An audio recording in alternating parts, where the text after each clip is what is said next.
So we've got a new video up over at thomhartmann.com for people who support our program, and there's a really troubling concatenation of events, events, that are happening in the United States right now. We created these concentration camps for refugees seeking asylum. This was Stephen Miller's big project. And we've got concentration camps for children, concentration camps for male adults, concentration camps for female adults. And now we've got this virus sweeping through the United States, and people are starting to die in these concentration camps, which has provoked ICE or whoever's running them to deport hundreds of the children back to the countries that they came from without their parents, which is mind-boggling, and in many cases carrying disease. This is serious stuff, and we need to be talking about it. The new video is over at thomhartmann.com.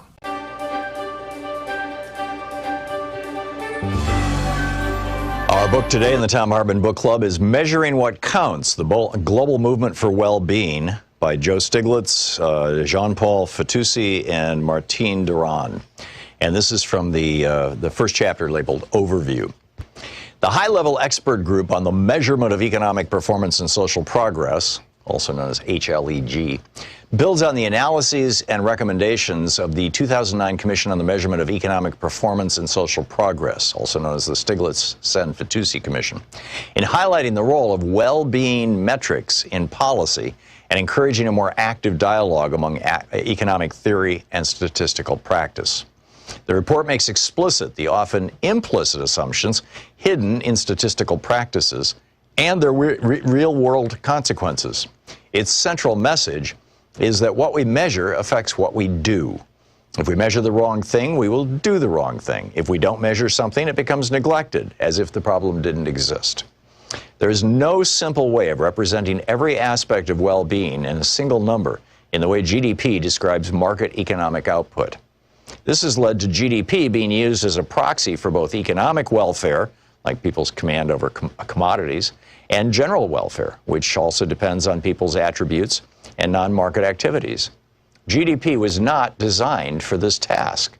We need to move beyond GDP when assessing a country's health and complement GDP with a broader dashboard of indicators that would reflect the distribution of well-being in society and its sustainability across the social, economic, and environmental dimensions.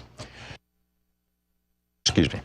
The challenge is to make the dashboard small enough to be easily comprehensible, but large enough to summarize what we care about the most. The 2008 crisis and its aftermath illustrate why a change in perspective is needed. The GDP loss that followed the crisis was not the temporary one-off event predicted by conventional macroeconomic models. Its effects have lasted over time, suggesting that the crisis caused the permanent loss of significant amounts of capital, not just machines and structures, but also hidden capital in the form of lower on-the-job training, permanent scars on young people entering the labor market during a recession, and lower trust in an economic system rigged to benefit a few. Different metrics, including better measurements of people's economic insecurity, could have shown that the consequences of the recession were much deeper than the GDP statistics indicated, and governments might have responded more strongly to mitigate the negative impacts of the crisis. If, on the basis of GDP, the economy is perceived to be well on the road to recovery, as many governments believed in 2010, one would not take the strong policy measures needed to support people's living conditions suggested by metrics that inform on whether most of the population still feels in recession. Nor would one take measures to bolster the safety net and social protection in the absence of metrics on the extent of people's economic insecurity. These failings in the policy responses to the crisis were compounded by overly focusing on the consequences of public spending and raising government's liabilities, when this spending could take the form of investment, increasing the assets in governments and countries' balance sheets. The same follows when measures of unemployment do not reflect the full extent of a country's unused labor resources. The beyond GDP agenda is sometimes characterized as anti-growth, but this is not the case. The use of a dashboard of indicators reflecting what we value as a society would have led, most likely, to stronger GDP growth than that actually achieved by most countries after 2008. This book also looks at progress in implementing the recommendations of the Stiglitz-Sen-Fitoussi Commission since 2009, identifying areas that require increased focus by statistical agencies, researchers, and policymakers. The UN Sustainable Development Goals agreed by the international community in 2015 clearly go far beyond GDP. But their 169 policy targets and more than 200 indicators for global monitoring are too many to guide policies. Countries will have to identify their priorities within the broader UN agenda and upgrade their statistical capacities, which, even in developed countries, are insufficient to monitor whether the agreed-upon commitments are being met. The international community should invest in upgrading the statistical capacity of developing countries, especially in areas where country data are needed to assess global phenomena, such as climate change or the world distribution of income. Inequality in income and wealth has today a central role in policy discussions in ways it did not in 2009. But important progress is still needed in a range of areas, such as measuring what happens at both ends of the income distribution, integrating different data sources, and measuring the joint distribution of income, consumption, and wealth at the individual level. When looking at inequality, it's also important to look at differences between groups. These are called horizontal inequalities, at inequalities within households, and the way resources are shared and managed, which are especially important in the case of wealth. We should also look beyond inequality in outcomes to inequality of opportunity. Inequality of opportunity is even more unacceptable than inequality of outcomes. But the operational distinction between the two is fuzzy, as we don't observe all circumstances that shape people's outcomes and are independent of their efforts. The book Measuring What Counts by Joe Stiglitz and friends.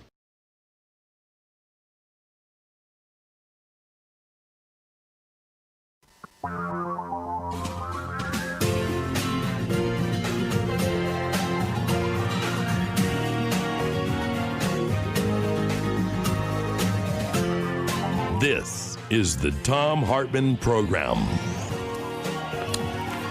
Well, happy Tuesday. Thom Hartmann here with you. How do we prevent Trump-loving Republicans from reinventing themselves as Trump continues to go down in flames?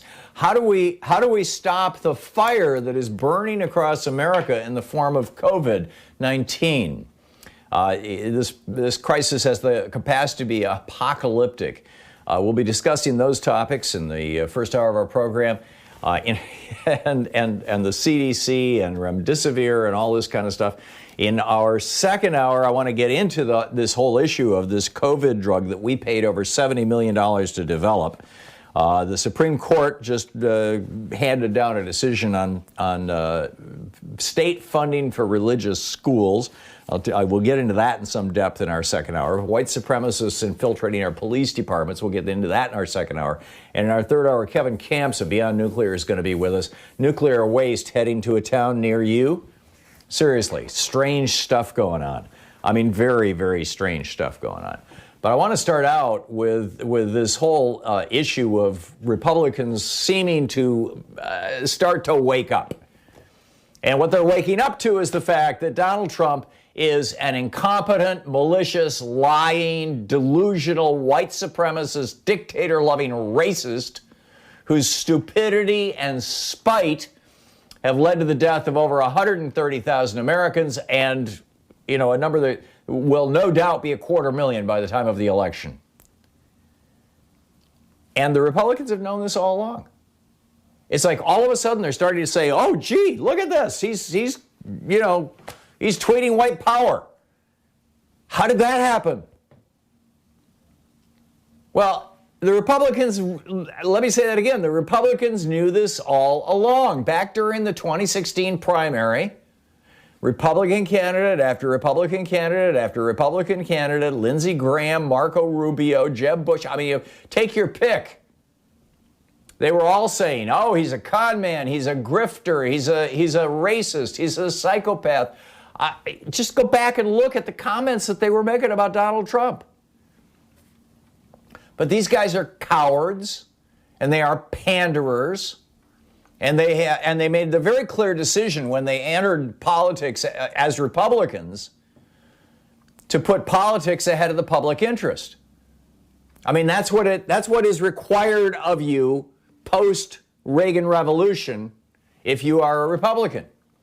You must be willing to subordinate the public interest, public health be damned, the will of the voters be damned. It's the billionaires who count. Period. Full stop. And the billionaires want the economy opened again.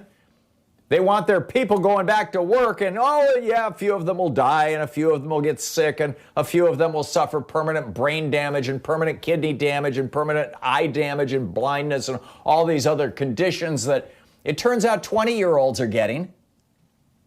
But hey, there's a long, long line of people standing behind the ones who are dropping dead in the billionaires' places of business who are more than willing to work for $12 an hour. Or even $7.50 an hour, which is the federal minimum wage, let us remind you. So, you know, while Trump was popular with the Republican base, these Republican politicians were like, yeah, we love Trump. Yeah, let's go to a rally. Let's be seen with Trump. Let's fly on Air Force One. Let's not impeach this guy. And now that Americans are saying, hey, wait a minute. You know, I was all, you know, this is white Republicans, right? We were all in with Trump when he was just a racist, but now that he wants to kill us? No, I don't think so. I mean, that's what's going on. And then, oh, wait a minute. Trump was letting Russia pay bounties to kill our soul. I didn't have any idea. And a few of them are even saying, really? It's okay to have police violence against, well, not very many Republicans are all that concerned about police violence against black people, but, you know, a few. And the rest of America has woken the hell up, or at least is moving in that direction. So where does all this go? Well, yesterday, Mike Pence wore a mask in public and gave a speech. Now, keep in mind, this is the day after he showed up at a religious service with 3,000 people, with a choir of 100 people, singing their guts out, or their lungs out, we should say, without masks. That's what he did Sunday. Yesterday, he said, oh, you know, you should wear a mask. Right. It seems small, but I actually think we're going to look back, I think, 6 months down the road, we're going to look back at yesterday, at June 29th, as the day that Mike Pence began running for president himself. And, you know, this is a very, very interesting time. The Republican nominee, obviously, you know, the primaries are over. But the party can pick anybody they want as their nominee. And when they have their convention in Charlotte, the actual getting together meeting convention, not the Jacksonville, let's have a party and all celebrate Donald Trump without masks. By the way, Jacksonville just said you got to have a mask. This is going to get interesting. Well, frankly, I don't think it's going to get interesting because I don't think it's going to happen. I am beginning to seriously think, and this is not an absolute prediction, but it's just like you watch Republicans and you watch how they're behaving. You know, back in the days when it was, just Jeff Flake in the Senate and what's his name in the House coming out and saying, Donald Trump isn't all that great a guy. And they got blown out of the water, right? Trump went after them, and all the Republicans just, pulled their heads back into their shells and played McTurtle. But if Pence pushes this, see, Pence has figured out Americans don't want to die. I mean, it's kind of sad that that's what it's taking, right? Donald Trump's selling off public lands to oil and gas mining companies and destroying our national parks, so that wasn't enough. Donald Trump gutting the Environmental Protection Agency. His first piece of legislation was to allow the coal companies to dump their slurry, their waste, into public rivers so that it hits downstream water supplies with things like, radioactive, with uranium and chromium and arsenic and, let's just poison a few million children. That was the first piece of legislation he signed, right? That wasn't enough. His efforts to gut the Affordable Care Act and take away health insurance from millions and millions of people, that wasn't enough. I mean, we've just had, just breathtaking. His being charged by 20 different women with rape or assault, that wasn't enough. But finally, he's killing Americans, 125,000 dead Americans, and more to come. And Donald Trump is doing nothing about it. In fact, what he has done is making it worse. That's why there's so many dead people. And finally, Americans saying, oh, wait a minute, he's trying to kill me? I thought he was just trying to kill, black people and keep women in the kitchen. I mean, me? And so now these Republicans are saying, oh, no, I'm not with Trump anymore. Come on. Remember who these guys are. They have no morals, they have no principles, they have no loyalty to our nation. Their only loyalty is to power and wealth.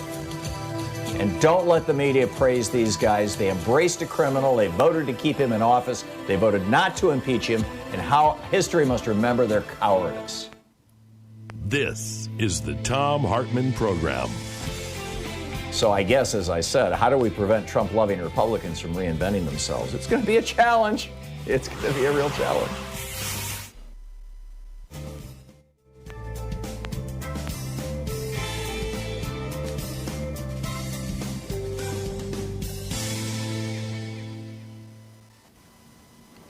I love this. This bill over in the Portland, Maine community, the other Portland, over on Daily Kos, compiled a list of Donald Trump's firsts. Right? He was the first to be elected for his business acumen. Seriously, this is what Republicans say. Oh, he's a brilliant businessman, so he should run the government. I mean, remember this was the sales pitch for George W. Bush? Yeah, he's a brilliant businessman. I mean, his oil company went bankrupt, and some billionaire loaned him the money to buy into the Texas Rangers so that he could make a few $1,000,000, buy his fancy house. But anyhow, Donald Trump was the first guy that Republicans said, oh, hey, put this guy in the White House. He's a businessman. He knows what he's doing. But he lost more money than any business person in American history, according to Forbes magazine. Donald Trump was the first to recommend bleach injections to stop a pandemic. He was the first to do special favors for countries and corporations who spend money at his golf and sex resorts. He was the first to have over 20 credible allegations of sexual assault or outright rape formally lodged against him. Do you think that Mike Pence is running for president now? Does my analysis seem right to you? Or do you think that this is just going to be Trump all the way to the end? We'll see. He was the first to edit an official hurricane prediction map with a Sharpie. He was the first to defend Nazis as very fine people. He was the first to approve Americans shouting white power. He was the first to snort crushed up Adderall to keep from mentally falling apart. Well, we don't have the proof on that, but it's we actually have witnesses to it, or a witness to it. The guy who used to work on The Apprentice, he said Trump would snort Adderall to get himself pumped up before he'd go on camera. He was the first to break more commandments than any other president in American history while refusing to ask forgiveness, but being forgiven anyway by his religious base because, he's going to keep their tax exemption intact. And that's what's really important to people like Jerry Falwell and Franklin Graham. He was the first, I love this quote, this is Bill in Portland, Maine, the first to base his policies on what 3 dimwit cable TV morning show hosts say. And I'll tell you, I've been on Fox and Friends. They are dimwits. He was the first president to blow off his daily security briefings. He was the first president to put orange on his face and lips and keep his eye sockets pink. He was the first to claim he hires only the best people while having the highest turnover rate of any president in history. He was the first to walk around in public with toilet paper stuck to his shoe. I think, though, what that says, really, is that he was the first to be surrounded by people who have so little respect or affection for him that they didn't bother to tell him that he had toilet paper stuck to his shoe. That, I think, is the real story. He walked all the way, he walked 100 yards out to the plane and then climbed the steps and passed dozens and dozens of people, and none of them said, "Sir, you've got toilet paper on your shoe." None of them. I think they were all secretly, just delighting in the bizarreness of it. You think this is going to last? We'll be back.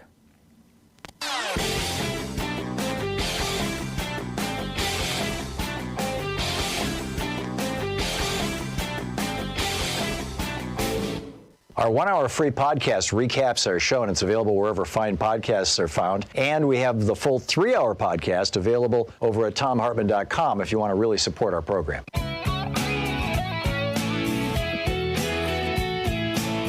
So Sunday, our daughter, who is a physician's assistant and works at one of the largest hospitals in this state and kind of understands what's going on with the coronavirus, called us up, Louise and I, and said that she and her wife and their son, who's 2 years old, our grandson, that they were going to go to one of these outdoor places where they have berry bushes and blueberries and raspberries and stuff like that, and pick berries.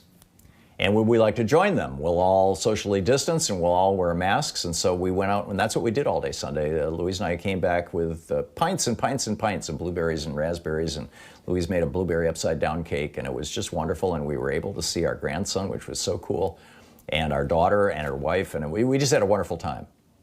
It was literally the first time we've seen any of our kids in person. Pretty sure. Our son might have just dropped something off once. But anyhow, it just waved at us. But it was the first time that we really spent any time with any of our kids since March 10th, when Louise and I said, okay, that's it. We're, there's something going on out there and we're not going to be part of it. Don't want to die. Thank you. And I share that story with you because if we were living in South Korea, if we were living in Australia, if we were living in New Zealand or Taiwan, if we were living in Germany or France or Spain or Norway or Denmark, we would be hanging out with our kids right now. Because everybody would have been tested, everybody would have been socially distanced. Yesterday there was a story in the Financial Times about how Lufthansa, the German airline, is offering coronavirus tests at the Frankfurt airport. Now, there's a bunch of countries where if you fly into them, and not just countries, this is also true of the state of Hawaii, although the federal government is suing to try and stop them from doing this. But there are places where when you fly in from pretty much anywhere in the world, because you might have the coronavirus or you might have even been exposed on the plane, whatever, where when you fly in, you must quarantine yourself for 2 weeks, for 14 days. So Lufthansa now at the airport in Frankfurt is offering COVID tests. Take 1 hour, and if you test negative, it goes on your boarding pass. So when you get to the country that you're going to, you can say, here, look at this. I am COVID negative. I was just tested a few hours ago, and you don't have to be quarantined. Really rapidly, what we have here is the world dividing into two parts. There are those countries that have COVID under control or are aggressively in the process of getting it under control, and it literally is all over the world that this is happening. There are countries in Central and South America that are getting it under control. There are countries in Africa. There are countries in Asia. There are countries that are getting it under control. And then there are countries that are not getting it under control. And we're in that latter category. And that's why we can't hang out with our kids. That's why why our 2-year-old grandson never even asked for a hug, because he's learned you don't do that. Isn't that a sad thing? I mean, you got a whole generation of kids growing up thinking you can't hug your relatives. It's a human instinct, it's a normal thing. But here we have the Centers for Disease Control. Yesterday, the Principal Deputy Director of the CDC, Dr. Ann Shushat, testifying, this is yesterday, she said, "We're not in the situation of New Zealand or Singapore or Korea, where a new case is rapidly identified and all the contacts are traced and people are isolated who are sick and people who are exposed are quarantined and they can keep things under control." Did you get that?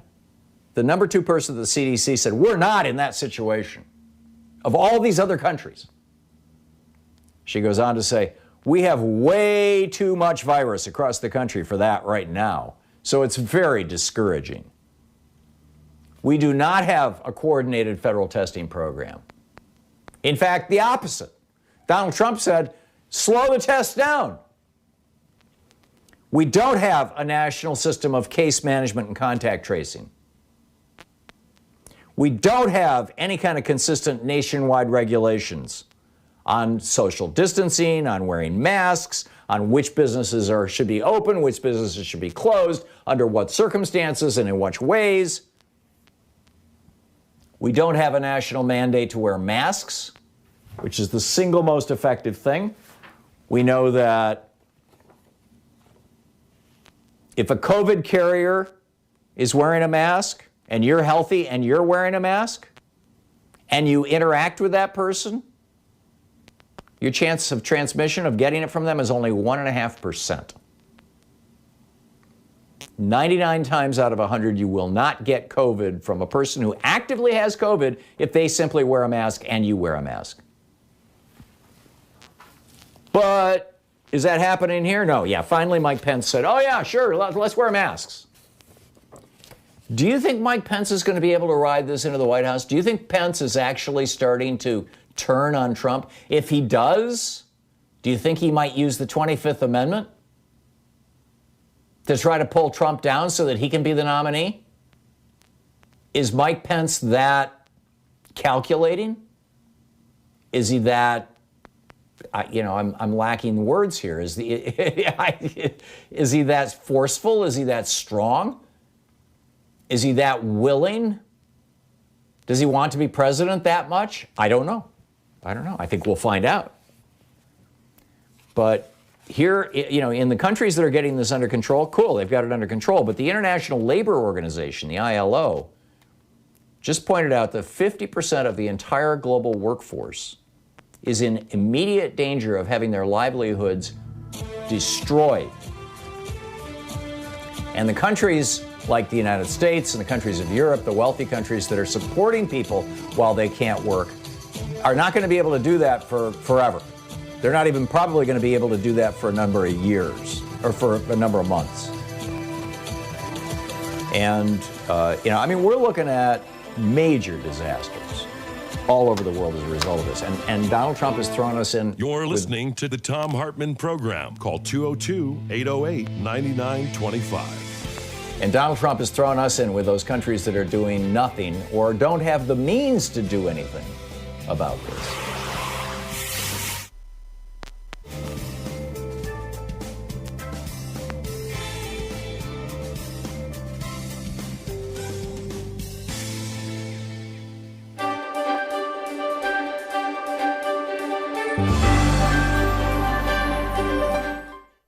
We're reading today from a book by David Sanger, the Pulitzer Prize-winning New York Times national security reporter. The title of the book is The Perfect Weapon: War, Sabotage, and Fear in the Cyber Age. We're reading from the preface.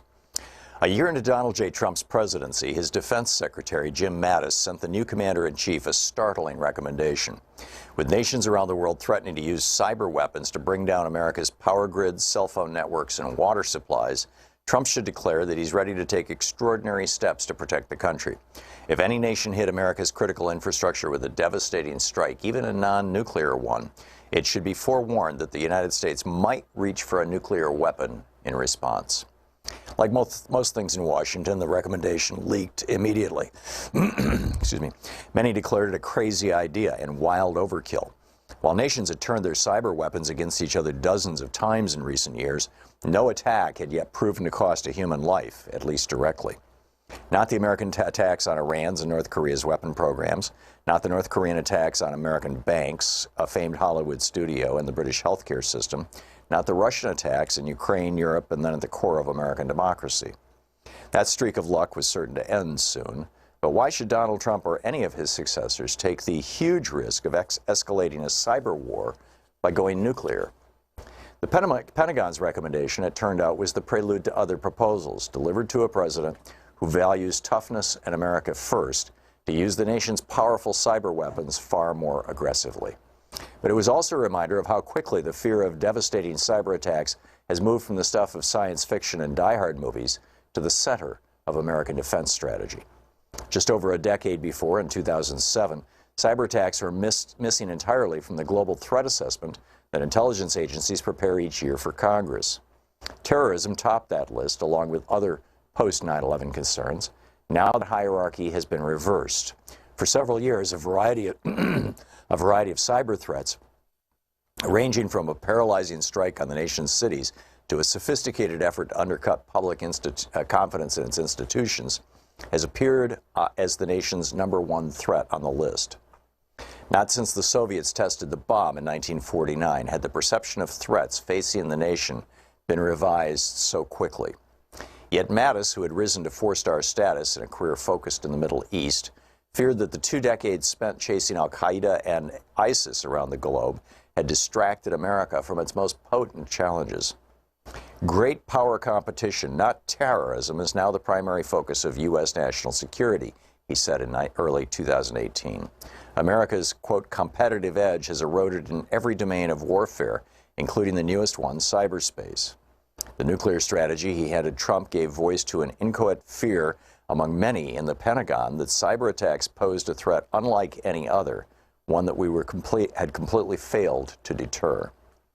The irony is that the United States remains the world's stealthiest, most skillful cyber power, as the Iranians discovered when their centrifuges spun out of control, and the North Koreans suspected as their missiles fell out of the sky.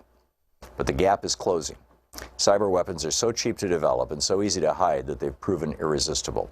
And American officials are discovering that in a world in which almost everything is connected, phones, cars, electrical grids, and satellites, everything can be disrupted, if not destroyed.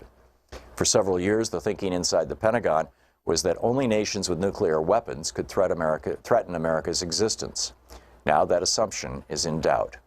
In almost every classified Pentagon scenario for how a future confrontation with Russia and China, or even Iran and North Korea might play out, the adversary's first strike against the United States would include a cyber barrage aimed at civilians.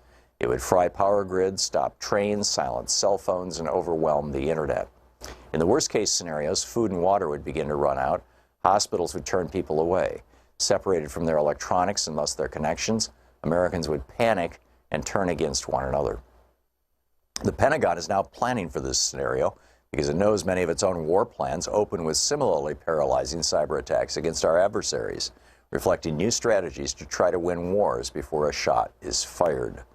Glimpses of what this would look like have leaked out in recent years, thanks partly to Edward J. Snowden, partly because of a mysterious group called the Shadow Brokers, suspected of close links to Russian intelligence, obtained terabytes of data containing many of the tools that the National Security Agency used to breach foreign computer networks. It didn't take long for some of those stolen cyber weapons to be shot back at America and its allies in attacks whose bizarre-sounding names, like WannaCry, suddenly appeared in the headlines every week. Yet the secrecy surrounding these programs obscures most public debate about the wisdom of using them or the risks inherent in losing control of them.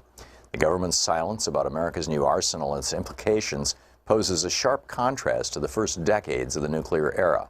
The horrific scenes of destruction at Hiroshima and Nagasaki not only seared the national psyche, but made America's destructive capabilities, and soon Russia's and China's, obvious and undeniable. Yet even while the government kept the details classified, how to build atomic weapons, where they are stored, and who has the authority to order their launch, America engaged in a decades-long political debate about when to threaten to use the bomb and whether to ban it. The book, The Perfect Weapon by David E. Sanger.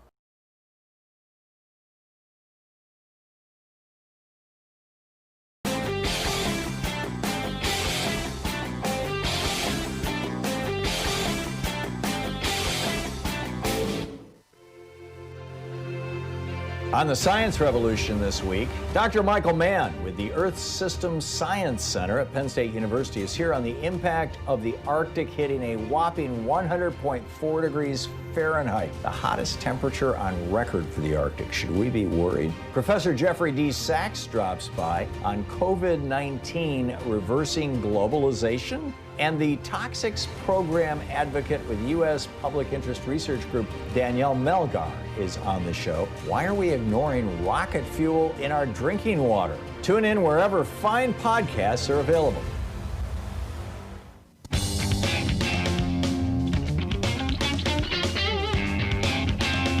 So in other news, and I'll just, bring you up to date on a number of other things that are going on here, and then I'll pick up your phone calls. The National Security Advisor Robert O'Brien, Donald Trump's National Security Advisor, says the reason that Trump has not been briefed to this moment, apparently, has not been briefed about the alleged Russian payments to Taliban fighters to kill American soldiers was because of the media. Right. A great piece from the New Civil Rights Movement by David Badash. O'Brien says, well, first of all, John Bolton says that he briefed Trump back in March of last year. Right, that's a year and a half ago, or a year and a quarter ago. The New York Times reports Trump was briefed in April. But O'Brien says, no. He says, quote, because the allegations in recent press articles have not been verified or substantiated by the intelligence community, President Trump has not been briefed on the items.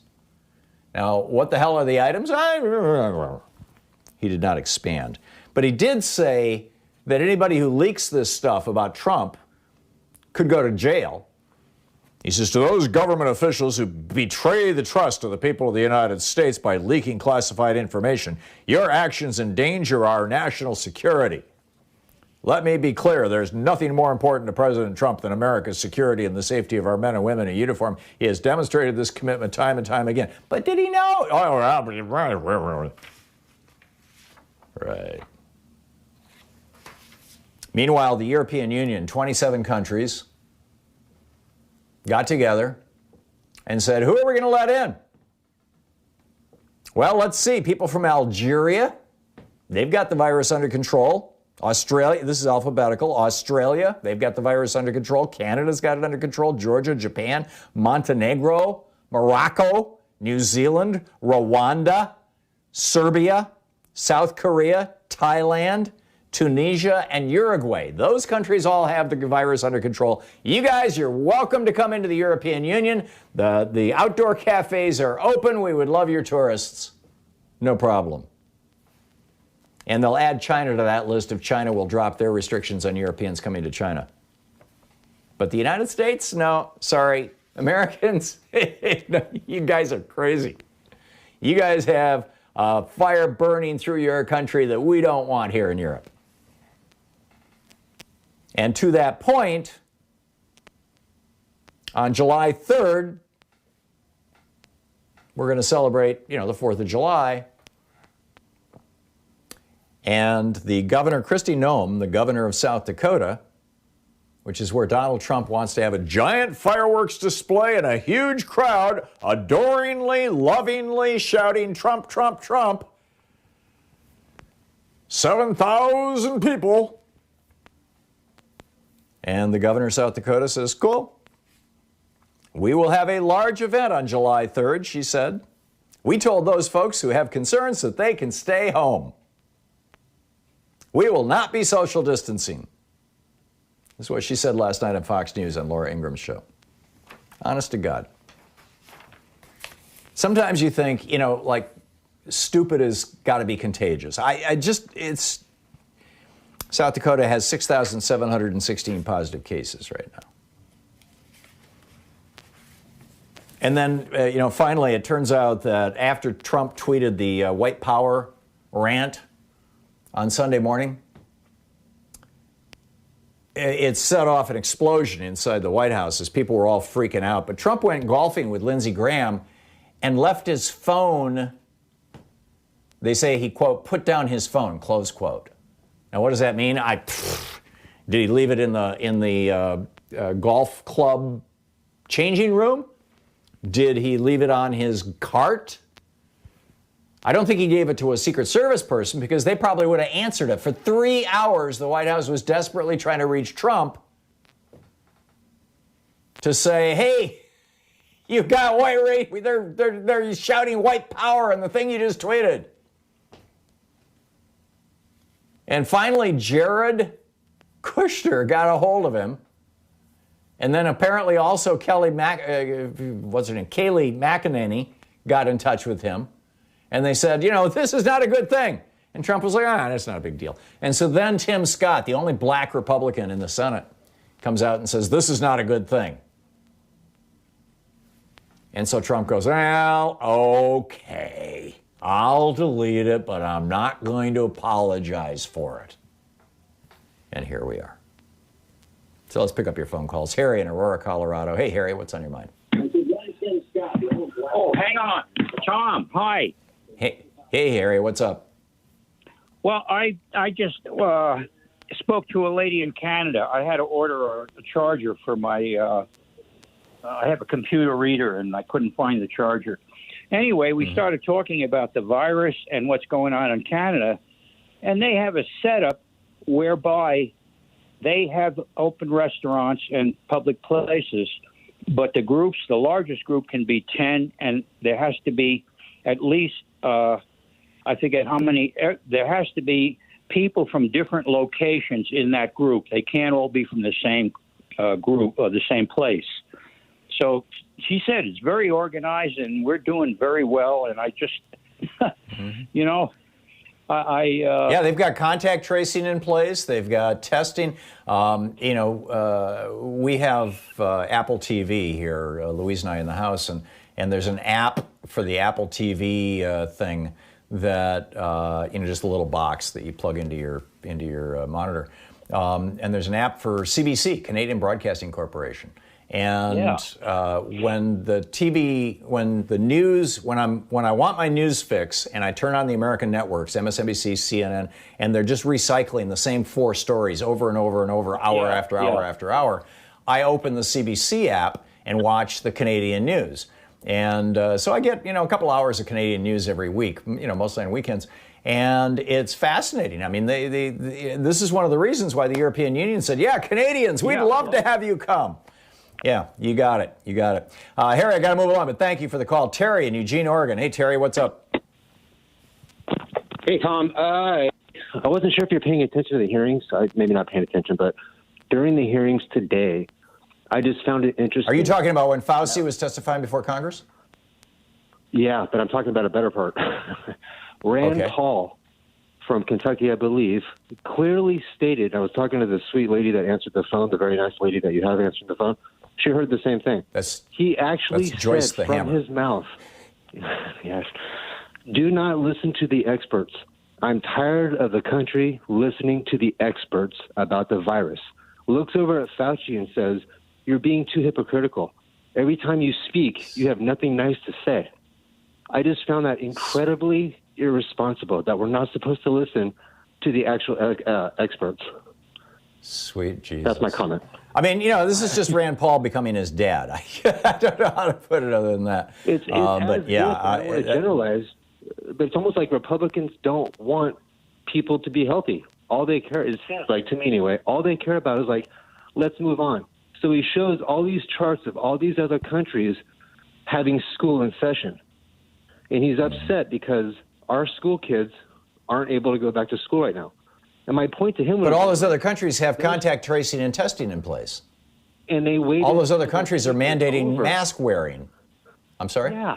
And they waited till their peak was over. Then they did all this. It was just incredibly mind-blowing to me that this guy has the gall to tell the country to stop listening to the experts. And Fauci, you're being too critical. That's my comment. Yeah, it's nuts. Thank you, Terry. Audrey in Chicago. Hey, Audrey, what's up? Tom, I was just wanted to respond to your question regarding, whether or not what we can do about, I guess, any Republican attempt to distance themselves from Trump. Right. We cannot let them get away with that. Trump is their Promethean monster, created over a period of at least, almost the last at least 80 years or so. If you want to just count this back to what the 1947 Taft-Hartley Act, when they started revealing themselves to be definitely against labor, whereas the party of Abraham Lincoln, Republicans, were pro-laborers. That was the primary. To me, it sounds like that was Teddy the primary Roosevelt's reason why they abolished.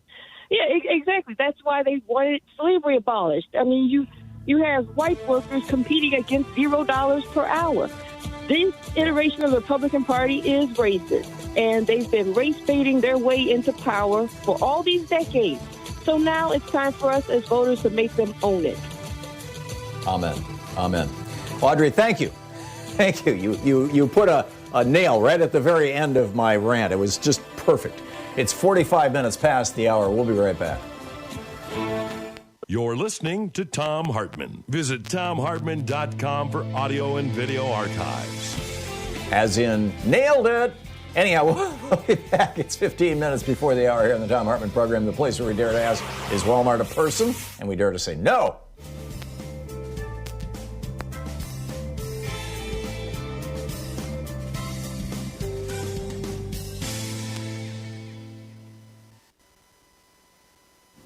All righty.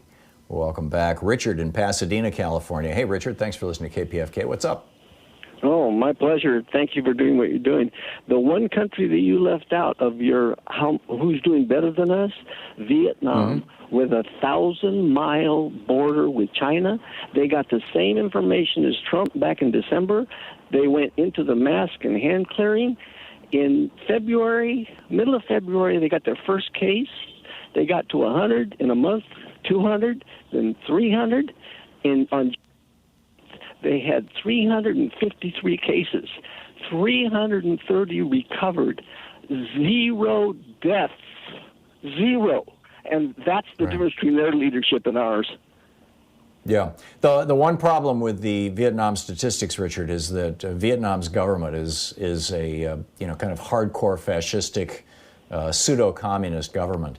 And the reason, I'm guessing, why the EU did not add them to their list is that you can't be, their government has a history of lying about what's going on there. So it may well be that that's actually what happened, but nobody is really sure. Yeah. There's not a free press in Vietnam. There's nobody reporting. Yeah. Okay, great. Yeah. Hey, listen, but we did have a lady up in Santa Clara County, Dr. What's her name? Sarah Cody. She jumped on it when they heard their first one January 31st, and she got everything going in Northern California, and their numbers are way down, and that is indisputable. Yeah. She is I've been curious I say she should be our vice president. Let's have her be our vice president. Yeah, there you go. I've been curious how the Bay Area is doing too. There's I think that the Bay Area was those what was it, 5 counties or 5 municipalities, around San Francisco, that shut down before the state of California did, and that was her. I don't think that they've opened back up. Oh, she's the one who pulled that together. Yeah, she's the one, and there was a lot. Elon Musk, everybody was all over her because you can't do that. They did it. Oh, I remember. Their numbers are way down. Beautiful. Yeah. Really powerful lady. Richard, thanks a lot for bringing all that up. That's fascinating. Liz in Seattle. Hey, Liz, thanks for listening to KBCS. What's up?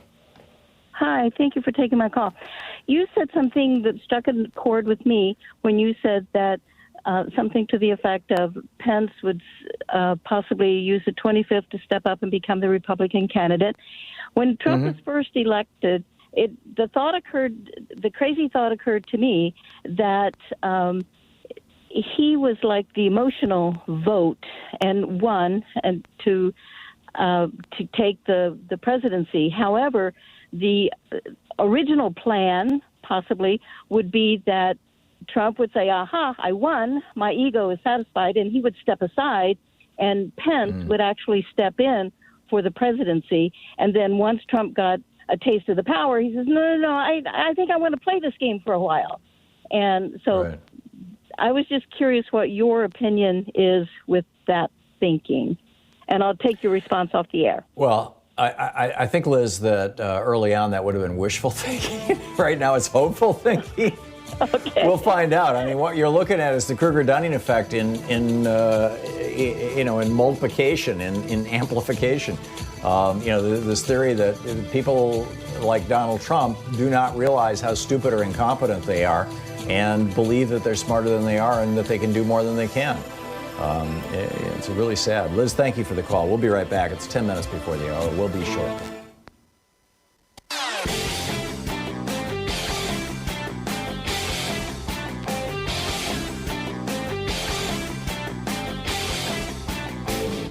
Hey, we're putting together a series of American history books.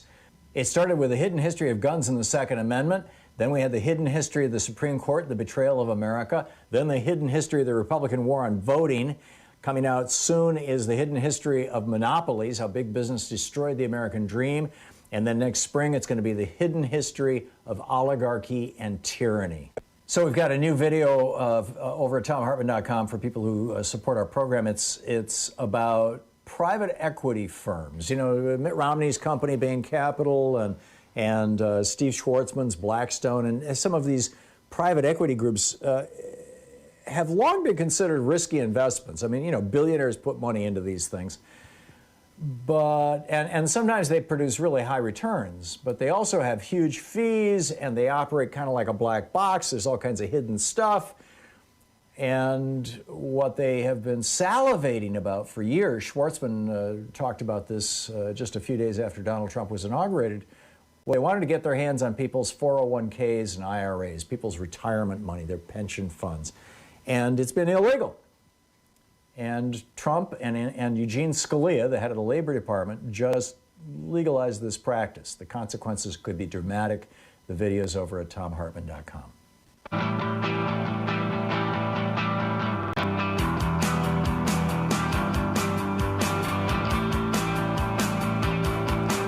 And welcome back.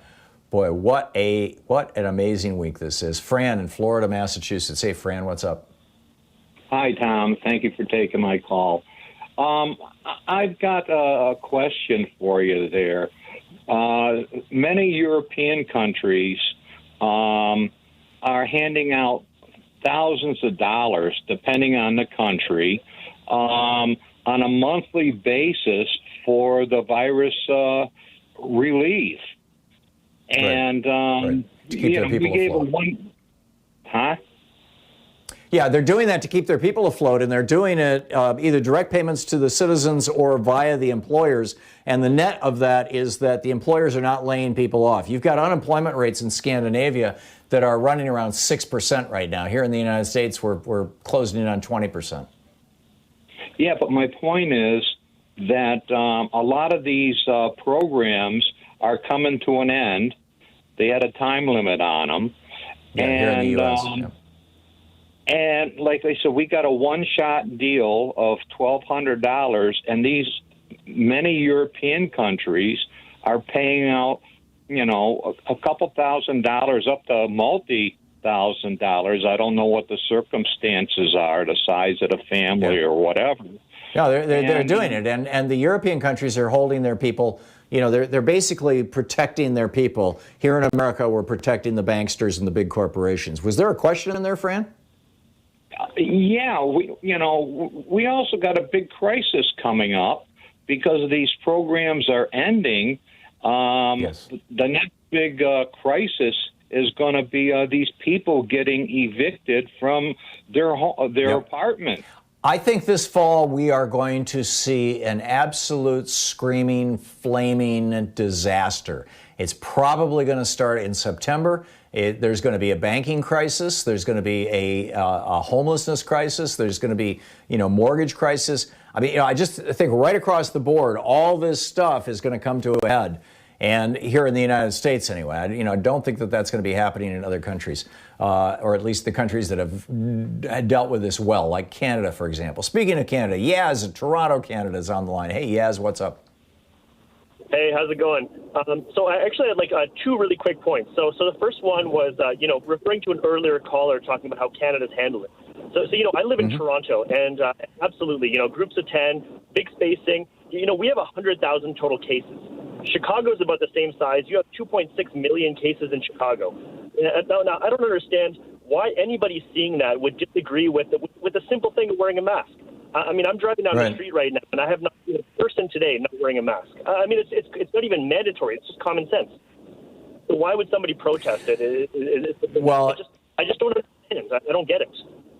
Yeah, apparently, I mean, I've been on the FreedomWorks mailing list for a while, and and they seem to be, and FreedomWorks, of course, was created by or funded in part by the Kochs back in the day to jack the Tea Party back in 2009 when Barack Obama became president and Donald Trump was yelling his birther BS. And it sure looks to me as, based on the email I'm getting and also based on all the right-wing websites that I look at every day, that it's been the billionaires basically who have been driving, who were pushing Donald Trump. Donald Trump was doing, liberate Michigan and all this kind of crap. They have been pushing this idea that there's something un-American and non, opposed to freedom about wearing masks. And so, we've got stupid now in this country because the billionaires wanted people to show up for work. I mean, Trump, invoked the Defense Production Act in basically one instance, which was to force meatpacking company people to go back to work where they all get infected. And they've got no recourse. Can't sue. They can't even get health insurance. They got nothing. And you guys in Canada, everybody has health insurance. Everybody's covered. And you don't have the right-wing billionaires running your media. I can't think of what else it is, yes.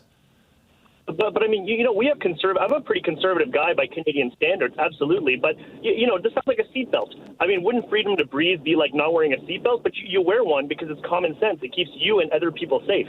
I mean, I don't see the difference. Oh, yeah. But I remember in the 70s when we were passing seatbelt laws in the United States. Actually, it was the 60s. 1968 was the first one.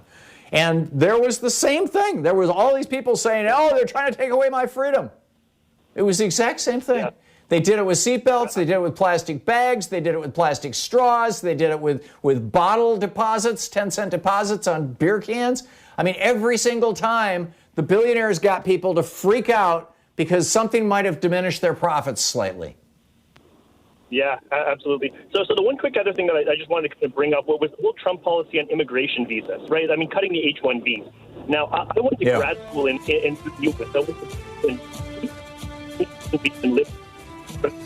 I can't imagine. Yes, I'm sorry, you're breaking up. You must have been driving into a bad cell area. But yeah, I don't know what your question was, but yes, Trump is not allowing graduate students and doctors to come into the United States and work. It's just crazy. We'll be back. Stick around. We're going to get into Gilead and Remdesivir. You're listening to Thom Hartmann.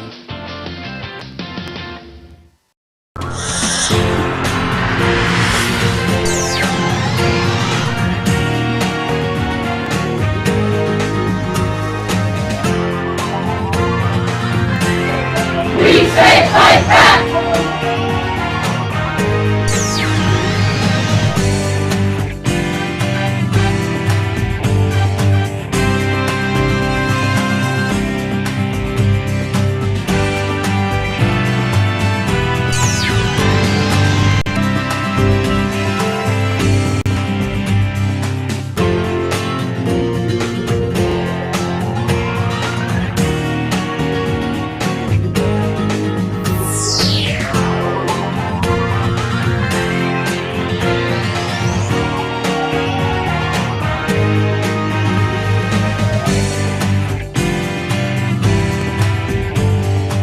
So we've got a new video up over at thomhartmann.com for people who support our program, and there's a really troubling concatenation of events, events, that are happening in the United States right now. We created these concentration camps for refugees seeking asylum. This was Stephen Miller's big project. And we've got concentration camps for children, concentration camps for male adults, concentration camps for female adults. And now we've got this virus sweeping through the United States, and people are starting to die in these concentration camps, which has provoked ICE or whoever's running them to deport hundreds of the children back to the countries that they came from without their parents, which is mind-boggling, and in many cases carrying disease. This is serious stuff, and we need to be talking about it. The new video is over at thomhartmann.com.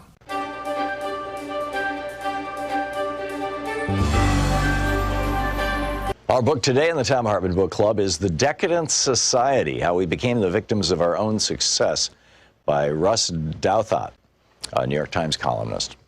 And this is from, it's about the middle of his first chapter. This is a subchapter titled The Limits of Neoliberalism. There's no shortage of theories to explain this great stagnation, to borrow a phrase from one of the theorizers, the George Mason University economist Tyler Cowen. And there's also no need to simply choose between them. Like most broad trends, the economic decadence of the developed world is overdetermined, and almost every serious attempt at explanation will contain some element of truth. The most politically appealing theories, the ones animating our populist and socialist insurgencies, tend to blame neoliberalism itself, claiming that the medicine for 1970s stagflation has proven to be poisonous in large doses. The push for ever freer trade has hollowed out Western economies, the argument goes, offshoring productive industries and killing decent jobs, making financiers and knowledge workers rich while the middle class shrinks steadily. Meanwhile, low tax rates intended to spur investment have enabled the rich to keep more of their gains while starving the programs required to protect the poor and boost the working classes. Antitrust policy has become so fixated on the so-called benefits of consolidation, lower prices for consumers, that it has ignored all the ways that market-dominant corporations can warp policies and strangle innovation. And anti-inflationary policies, forged to counteract a crisis that's now generations behind us, have been adopted as a dogma that's now by the West's financial and political elite, which demands fiscal austerity under every circumstance and deprives struggling economies of the cash they need to grow. You don't have to accept every aspect of this argument, and indeed the populists of the left and right disagree about which aspects to stress, to see that it describes a real phenomenon, perhaps not the outright failure of neoliberalism, but diminishing returns from some of its preferred policies, and an overconfidence among the Western leadership class that solutions from the 1970s are permanently applicable. On trade, for instance, the general principle that open markets have more winners than losers led policymakers to assume that this would necessarily happen, and to overestimate how quickly communities affected by outsourcing would recover and how swiftly other sectors of the economy could compensate. In particular, the Massachusetts Institute of Technology economist David Autor has argued persuasively that the China shock, the dramatic offshoring that followed Beijing's entrance into the World Trade Organization in 2001, inflicted more economic damage on working-class communities in the United States than many experts anticipated, without generating the compensating growth and job creation expected elsewhere. This is not a knockdown case against free trade, just a case against overconfidence in its incautious application. And the same argument applies to other features of the neoliberal program. It's quite possible that lower tax rates spur growth and innovation when tax rates are cut from 70% highs, but also that a program of permanent upper bracket tax cutting, as practiced by America's Republican Party, won't produce the hoped-for spillover effects among the bottom 95%. It's possible that the initial economic insight that some corporate consolidation could be good for consumers was useful for antitrust decision-making in the 1970s and 80s, but needs to be corrected as monopolies regather. It's possible that a program of deficit reduction and tight money that makes sense when inflation is galloping doesn't make sense when we're closer to deflation. The countries sometimes need a loose monetary policy to fight stagnation, and having a financially a financial overclass too fixated on the perils of a for now imaginary inflation is a recipe for permanently lower growth. Then, alongside this brief against an overextended neoliberalism, there's a more subtle argument, pushed by the more serious sort. I think I skipped a page here. Sort of liberalism that the neoliberal program hasn't so much pushed too far as pushed in the wrong direction. In this argument, we don't need less deregulation, but a different kind than we have, because incumbents and insiders in the West have captured the sprawling regulatory state and used it to freeze out potential competition. The age of stagnation, according to this theory, is the fruit of what Brink Lindsay of the Niskensen Institute and Stephen Tellez of Johns Hopkins University describe as a captured economy, in which everything from land use rules to exclusionary zoning to occupational licensing to ever-expanding intellectual property protections to corporate subsidies and tax breaks all converge to create a system that's basically the worst of socialism and the worst of capitalism conjoined. Plutocratic and sclerotic, overregulated and undertaxed, with an upper class enriching itself off rents rather than innovation, and a service class that can't advance beyond its station. The overlap between this more libertarian argument and the left-wing critique of neoliberalism is apparent in one of the texts of the post-financial crisis left, French economist Thomas Piketty's 2013 tome Capital in the 21st Century, which mined centuries worth of statistics to argue that capitalism inherently makes the rich richer because returns on capital will always be higher than simple economic growth unless some powerful force intervenes. The forces that intervened in the 20th century were the Great Depression and 2 world wars, which not only provided the impetus for massive government interventions, but destroyed outright a great deal of capitalist wealth. The book is The Decadent Society by Russ Douthat.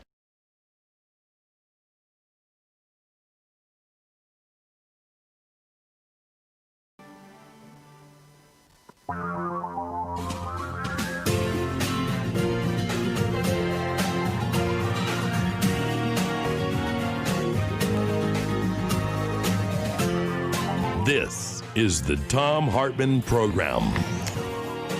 Welcome back. Thom Hartmann here with you. And wow, there's some amazing stuff out there. If you're a right winger and you want to figure out what the news is, there's a new newsletter that compiles all the right wing news and pushes it out every day to your email box. It's called The Writing, RIGHTING.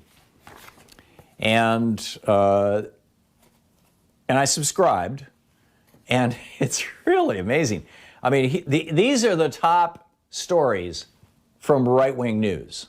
I just want to, let you know, help you understand the kind of thinking that is shaping that person that you run into in the 7-Eleven who refuses to wear a mask and starts cursing at you if you ask them to put one on. To understand the thinking behind, the indoctrination, the worldview, the perception of reality carried by that couple down in wherever it was that in St. Louis? Where there was a protest going by their house, and came out on the front steps of their mansion with he had an automatic weapon, or a semi-automatic weapon, and his wife had a pistol. His wife had her finger on the trigger as she was pointing that pistol at the peaceful demonstrators, which, by the way, is a felony, or at least in some states is. And he had his AR-15 pointed at his wife. I mean, oh my God. So how do what causes people to think like this? So here, let me just share. These are honest to God. These are the top stories in right-wing media. This is the stuff that is being read online or in print by the people who listen to right-wing hate radio, the people who watch Fox News, and the people who produce and perform right-wing media. Top story for the day. This is just today. States ordered to fraudulently inflate COVID-19 cases 15 times the actual rate. That's the headline. Here's the first two sentences of the article. Every time someone is tested positive for COVID-19, officials are claiming that 15 people the individual may have come into contact with are also, quote, confirmed cases, close quote, thus fraudulently inflating the actual number of infections. This is why weak Republicans like Governor Greg Abbott need to wake up and realize that officials are inflating the numbers to help Democrats in the 2020 election. You got that? This new conspiracy theory that when you have a confirmed, when somebody tests positive, that the government has to report that person as being 16 people altogether, 15 plus that person. The next one, the coronavirus lockdowns were a mistake. If school and working age, the first story, by the way, from InfoWars, this is from PJ Media. The coronavirus lockdowns were a mistake. If school and working age Americans understood that the risk of dying from the coronavirus was roughly the same as that of dying from a daily car ride, do you think they'd want to continue the lockdowns? Oh, gee. The Daily Caller, one of the official fact checkers for Facebook, for Mark Zuckerberg. The Daily Caller. The headline, the dumbest generation grows even dumber. The profound, and here's the article, the profound historical and cultural illiteracy of these young mobs repeatedly is confirmed by actions such as their indiscriminate destruction of public statues simply because they are, well, public statues. No, they're attempts to, they're not even really attempts to rewrite history. They're attempts to say, to point out to everybody that the South may have lost the Civil War, but they won the peace. That racism is alive and well in the United States. Here's the next one. This is from the Federalist, the fourth top story in right-wing news. Rioters will eventually turn their rage on Christianity if not stopped. Oh my God, those black people are, and their friends. I mean, there's a lot of white people in those demonstrations. Oh my God, those people are going to turn their rage on me. The outrage over statues, this is from the Federalist, the outrage over statues and the, quote, white, close quote, depictions of Christ is meant to detract us, I think they mean distract, is meant to detract us from the real end game, the canceling of Christianity itself. Big Leagues Politics is reporting the headline, young New York conservatives are not putting up with political correctness. After the New York City decided to remove the monumental statue dedicated to President Theodore Roosevelt at the Museum of Natural History earlier this month, the New York Young Republicans issued a statement condemning the decision. While the left tries to delete American history, there are at least some organizations willing to stand up to this senseless iconoclasm. No, what the left would like to do is actually acknowledge American history. The Confederacy lost. They were traitors. They committed treason. There's no reason to celebrate them. If you like Southern accents, if you like mint juleps, if you like grits, Louise and I have grits every Saturday morning. Well, we lived in Georgia for 12, 13 years. If you like those things, that's celebrating the South. That's celebrating Southern culture. But Nathan Bedford Forrest or whatever his name, these Confederate generals who were traitors to the United States, who led the slaughter of American soldiers. Here's one from this is the number 6 right-wing story. I just we need to know these things, right? Those of us who live in the media bubble of fact-based reporting. We need to understand what the other 30% of America is reading. This is from Rush Limbaugh's website, top story. The Russia-Taliban story is fake news. Only 2 Americans have been killed in Afghanistan this entire year. Only 2!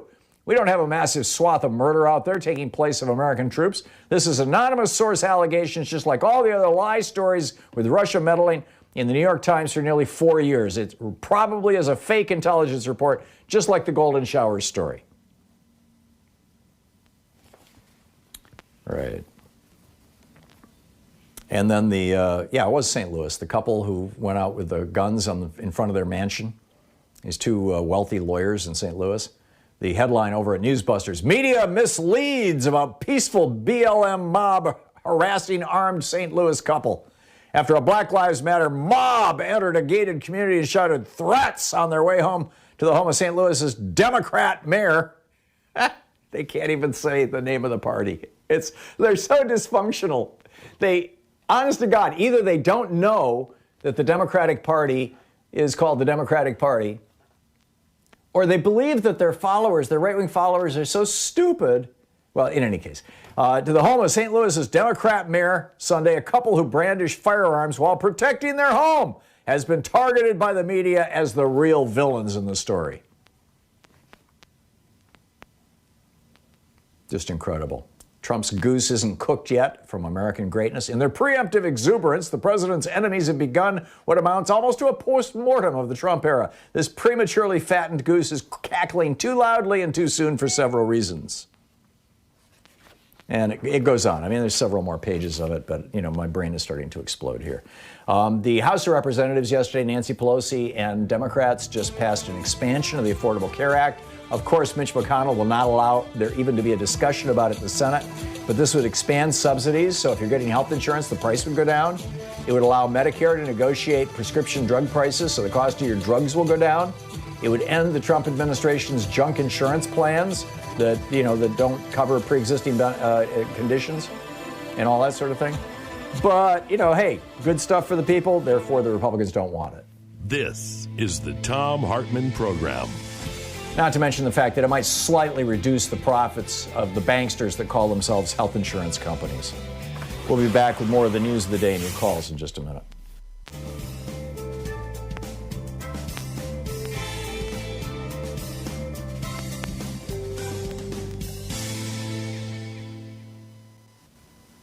And welcome back. Heidi in Bellevue, Washington. Hey, Heidi, what's up? Well, I was at the store, not recreational shopping, just picking up some stuff I needed to pick up. And I was in the aisle, and this lady wasn't wearing a mask. She was from the South. I said, you need to wear a mask. And she said, well, that's a matter of personal choice. And, she was quite rude to me. So I went to ask to speak to a manager. I spoke to a manager, and she said, well, we can't enforce people wearing a mask. Enforce people wearing shoes and shirts, but the manager, just didn't get it. So I took off my shoes, then I took off my shirt and my bra, and I went shopping. And, honest to God? Yeah. And then, I was at the self-checkout counter, and then the employees at the store were just like standing there shocked. And I just said, well, I'm not killing anybody. And they just didn't get it. Wow. So what a statement. That's it. Yeah. That's it. What a statement. That's incredible. Heidi, tip of the hat to you. Congratulations on the most amazing story of the day. Well, maybe that's something for other women to consider, if, people refuse to wear masks in the shops. Yeah, that's amazing. Heidi, let me send you an autographed copy of one of my... Oh, Heidi just hung up, so I guess not. Let's see, Brett in Seattle. Hey, Brett, what's up? Hi, Tom. Hey, what's up? I'd heard a few weeks ago you mentioned that Fox and Friends coverage of the coronavirus changed when they found out that people of color were disproportionately being affected by it. Yes. And I just want to expound on that and make the observation that poor white people in red states have more in common health-wise to people of color than they do to rich white people in blue states. That's correct. So I think there's going to be a lot of unintended consequences that's going to come crashing down on poor white people who think that they're not going to be as affected as people of color. I wrote that op-ed, Brett, on Memorial Day. Louise and I, on Memorial Day, just went for a drive, and because we were just getting stir crazy, and we went out and drove around. We didn't get out of the car. We just drove around for an hour or so. And everywhere we went, we were seeing all these people. It was Memorial Day. It was a weekend, but it was a holiday weekend. Everywhere we went, we were seeing people without masks. Farmers markets, downtown, sitting outside in restaurants. And I said to Louise, in 2 or 3 weeks, we're going to see an explosion of cases all over the country. If what we're seeing here in Portland we were also drove around in Vancouver, Washington. If what we're seeing here is what's going on all over the country, there's going to be an explosion in a couple of weeks. And I wrote an op-ed saying that, basically. Wait until the poor white people in the red states in particular, start seeing this explosion as a result of all this spreading that's going on from Memorial Day. So, yeah, spot on, Brett. You nailed it. And here we are. Here we are. And it shouldn't have been a surprise to anybody. We'll be right back.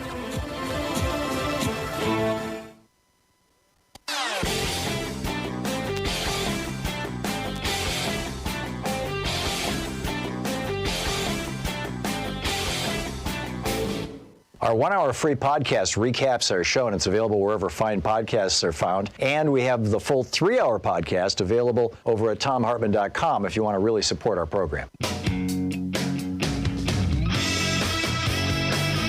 Welcome back. Thom Hartmann here with you in Wisconsin. Keep in mind, even though a majority of voters in Wisconsin voted for Democrats and thus elected a Democratic governor, the Republicans still control the House, the Senate, and the Supreme Court in Wisconsin because of gerrymandering after the 2010 election or after the 2010 census. So yesterday, a 3-judge panel, this is the U.S. Court of Appeals for the 7th Circuit out of Chicago, but they rule on cases in Wisconsin. Yesterday, these 3 Republican-appointed judges, now you're seeing why Mitch McConnell made this his top priority.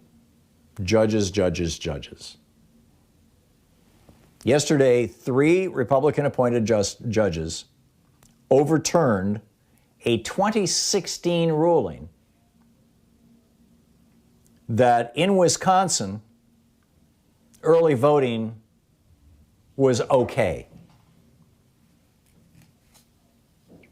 They let this case go on for 3 years, kind of ignored it, and then just a few months before the election, oh my God, you can't have early voting in Wisconsin. And they upheld, the Republicans had passed a law restricting early voting and restricting absentee ballots in Wisconsin. They did this, back in 2016, when they still controlled the state, and Scott Walker was still governor. They passed a law saying, no, you guys cannot have early voting, and you cannot have absentee ballots, mail-in ballots. And then some voting advocates challenged it. It went to court. A judge said, no, that's unconstitutional. You can't prevent people from voting. And now you've got 3 Republican-appointed judges. Well, as John Nichols of The Nation said, right-wing judicial activists just gave their Republican allies in Wisconsin's legislature a green light to suppress votes. Judge Frank Easterbrook, a Reagan appointee, wrote in his 27-page ruling, early voting is not a fundamental right in itself. Right. And then down in Georgia, hey, let's do something about policing. So what did the Republicans do in the legislature in Georgia? They passed hate crime legislation. House Bill 426. It's called the Police Hate Crimes Bill. And what it says is, if you intimidate, harass, or terrorize a police officer, you are guilty of a hate crime. Don't you dare talk back to the police. You go to prison for years. This is astonishing. You could face up to 5 years in prison and a $5,000 fine for yelling at a cop.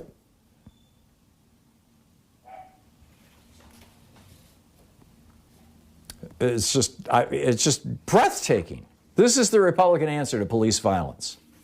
Meanwhile, you and I spent $70 million, our tax money, $70 million of our tax money was used to develop an antiviral drug that could be used against Ebola, should Ebola come to the United States. It was a public health emergency. It was a big deal. This was done during the Obama administration. Here, $70 million went to universities, and they developed this drug called remdesivir. And then, as has been the case ever since the Clinton administration, it used to be that there was a law. There actually was a law in place that went back 20 years, back in the 90s, back before the 90s. I mean, this law went back to the 70s, that said that when the federal government helps pay for research that develops new drugs and then gives the patents for those drugs to the drug companies have to charge a reasonable price. They have to justify the price because the drug was developed with our money. So you can't rip us off. That was the theory. Bill Clinton rescinded that rule. Tragically.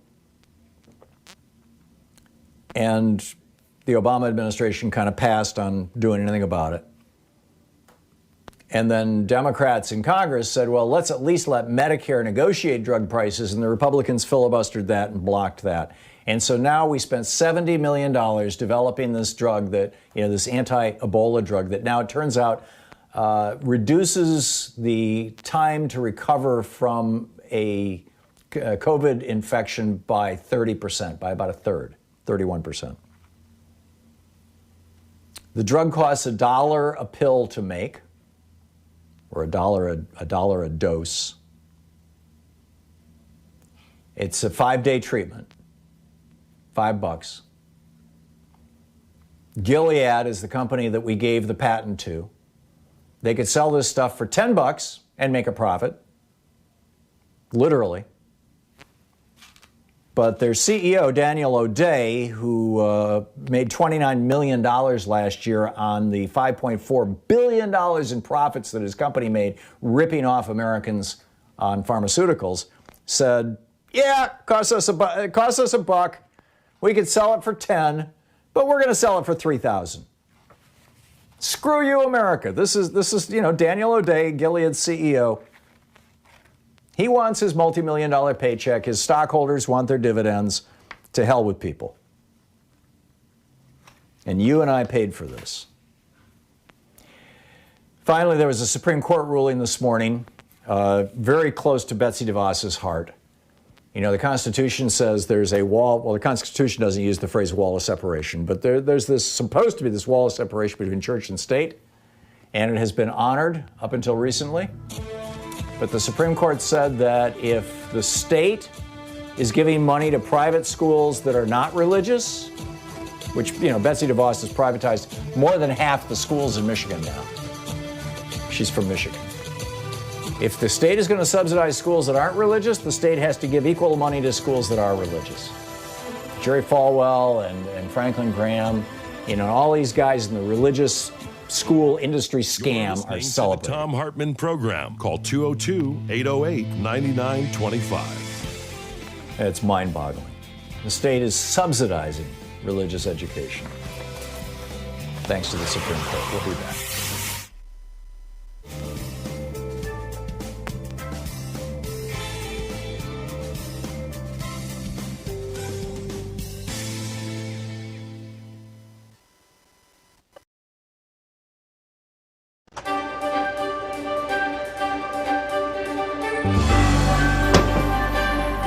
Today's book in our book club is The Hidden History of the War on Voting, Who Stole Your Vote and How to Get It Back, by this guy, Thom Hartmann. This is from chapter 1, or from the introduction, actually. In 2016, 6% of Americans who were eligible to vote nominated Donald Trump as the GOP's presidential candidate. It was 8% for Hillary Clinton on the Democratic side. Trump went on to be elected president by 26% of eligible voters. The modern American oligarchs have largely stayed in power using 3 simple elements: explicit and overt racism, massive disinformation campaigns, and voter suppression. No ideas, no push for better schools, hospitals, airports, roads, or bridges, or reform of our health, energy, or financial systems. No promise of more and better jobs. None of these staples of past presidential campaigns can be found in pretty much any Republican advertising today.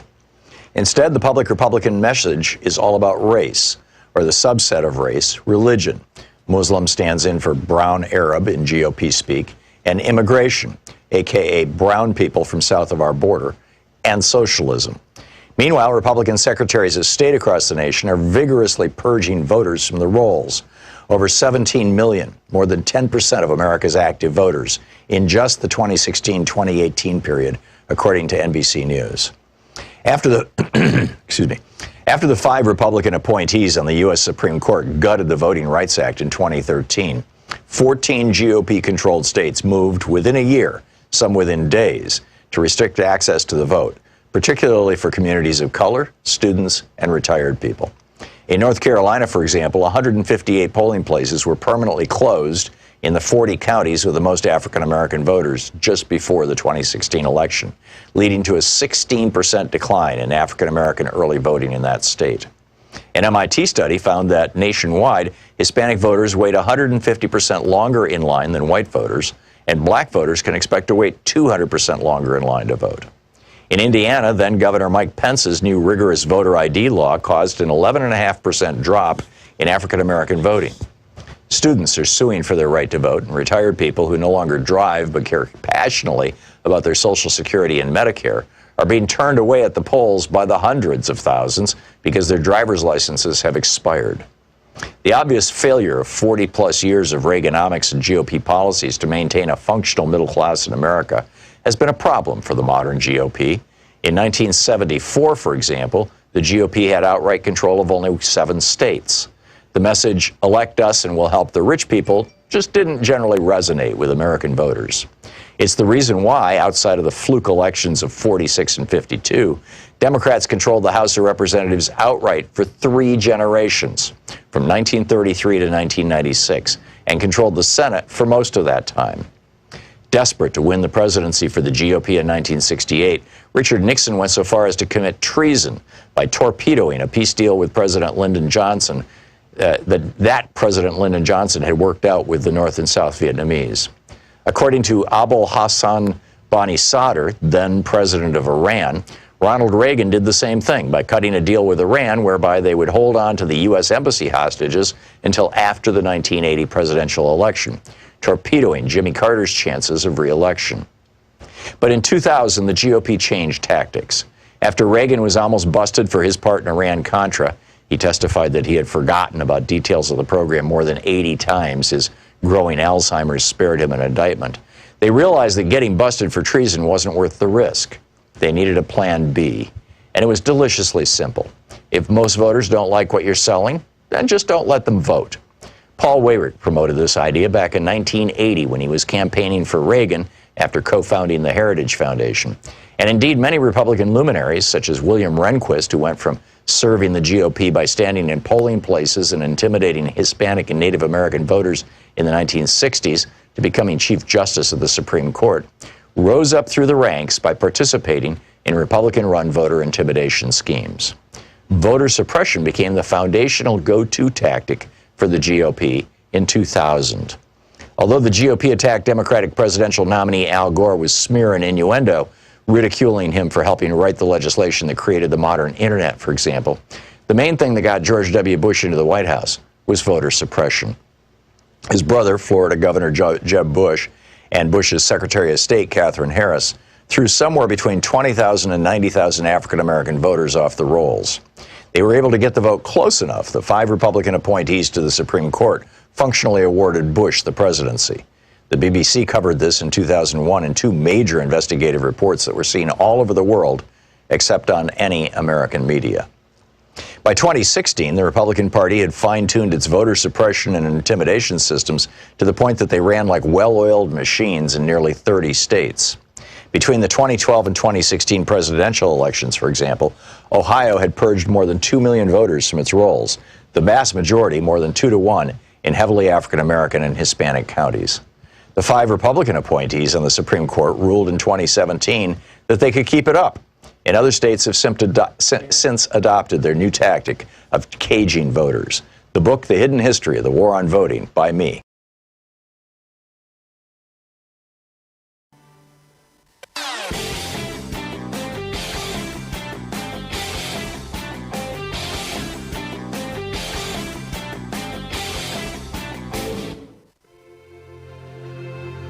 On the Science Revolution this week, Dr. Michael Mann with the Earth Systems Science Center at Penn State University is here on the impact of the Arctic hitting a whopping 100.4 degrees Fahrenheit, the hottest temperature on record for the Arctic. Should we be worried? Professor Jeffrey D. Sachs drops by on COVID-19 reversing globalization. And the Toxics Program advocate with U.S. Public Interest Research Group, Danielle Melgar, is on the show. Why are we ignoring rocket fuel in our drinking water? Tune in wherever fine podcasts are available.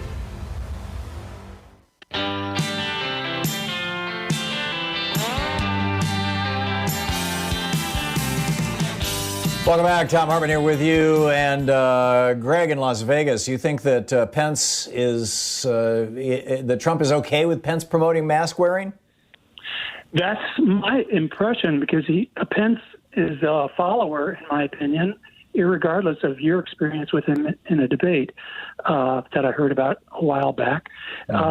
Pence would not go out on a limb without Trump's without his blessing, or he would immediately go up in front of the microphones and retract his statements about wearing masks. So I also heard that Joe Biden said there would be no federal pardon for Trump, and also heard a report that from supposedly within the administration or a Trump insider, that Trump might resign before the end of his term, which leads me to think that, well, maybe that Pence is forging his own path toward running for president, and that he would give Trump a federal pardon, and Trump, in my opinion, would then leave the country. I don't exactly know where, but I'm sure there must be some place that would. Here's how I think it probably, the greatest probability of playing out. Keep in mind, Trump is an egomaniac and he's suffering from Dunning-Kruger syndrome. He believes that he's far more competent than he actually is. So I don't see him leaving office before the end of his term, just because he would view that as a defeat, and also he doesn't like not being in control. But I could see Donald Trump announcing at the Republican convention that he has this great business opportunity that he just can't turn down. He's going to build a Trump Tower in Moscow or wherever it may be. He's got in Florida or something. He's got some incredible business opportunity that he just has to take. And he's done a good job for 4 years, and he's going to turn things over to Mike Pence. And then Pence runs, and the deal that they have is that if Pence gets elected, then Pence pardons him. And the one piece of that, Greg, that really concerns me, and somebody just pointed this out on Twitter, and I was like, the one piece of that really concerns me is that the Lincoln Project and all these anti-Trump Republicans like Joe Scarborough and there's a whole bunch of them all over MSNBC. If Pence is the nominee, they're going to suddenly start promoting the Republican nominee, and they're going to start campaigning for the Republicans, and they're going to start attacking Joe Biden, and they're going to try and make Mike Pence president. And that could be really grody. That could be a really bad outcome. So, what do you think? With regard to that last point, I'd say too little, too late. But who knows? We'll see. Who knows? Yeah, we've got roughly 6 or 7 weeks until the Republican convention. In the time span in which this is going to play out, I think the odds that Pence is going to lead a 25th Amendment revolt are actually fairly slim. But I do think that he's trying to establish and trying to become his own man, as they say. Greg, thanks for the call. Marlon in Wentzville, in St. Louis, Missouri. Hey, Marlon, it says here you've got COVID? Yes, Tom, I do. I'm 7 days in right now.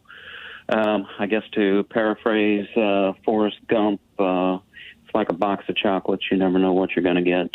My wife Can I ask how old you are? 52. My wife Tell me about your experience. And she got over it in about 4 days, other than getting her taste buds back.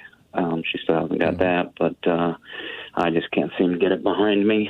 I don't know. It's weird. It feels like I've been strung up and smacked around with a 2x4 or something. My abdomen is very, very tender. And it's just in and out of nausea and such. I don't know. Just keep hoping that today I wake up and feel better and it's behind me, but it can't quite get there. So. Yeah. I'm so very sorry to hear that, Marlon. I hope, I'm not offering medical advice here, but I've read that, in small ways, things like vitamins D and C, might have some help or something. But I don't want to. I take a fistful of vitamins every day. I've done that for years and years.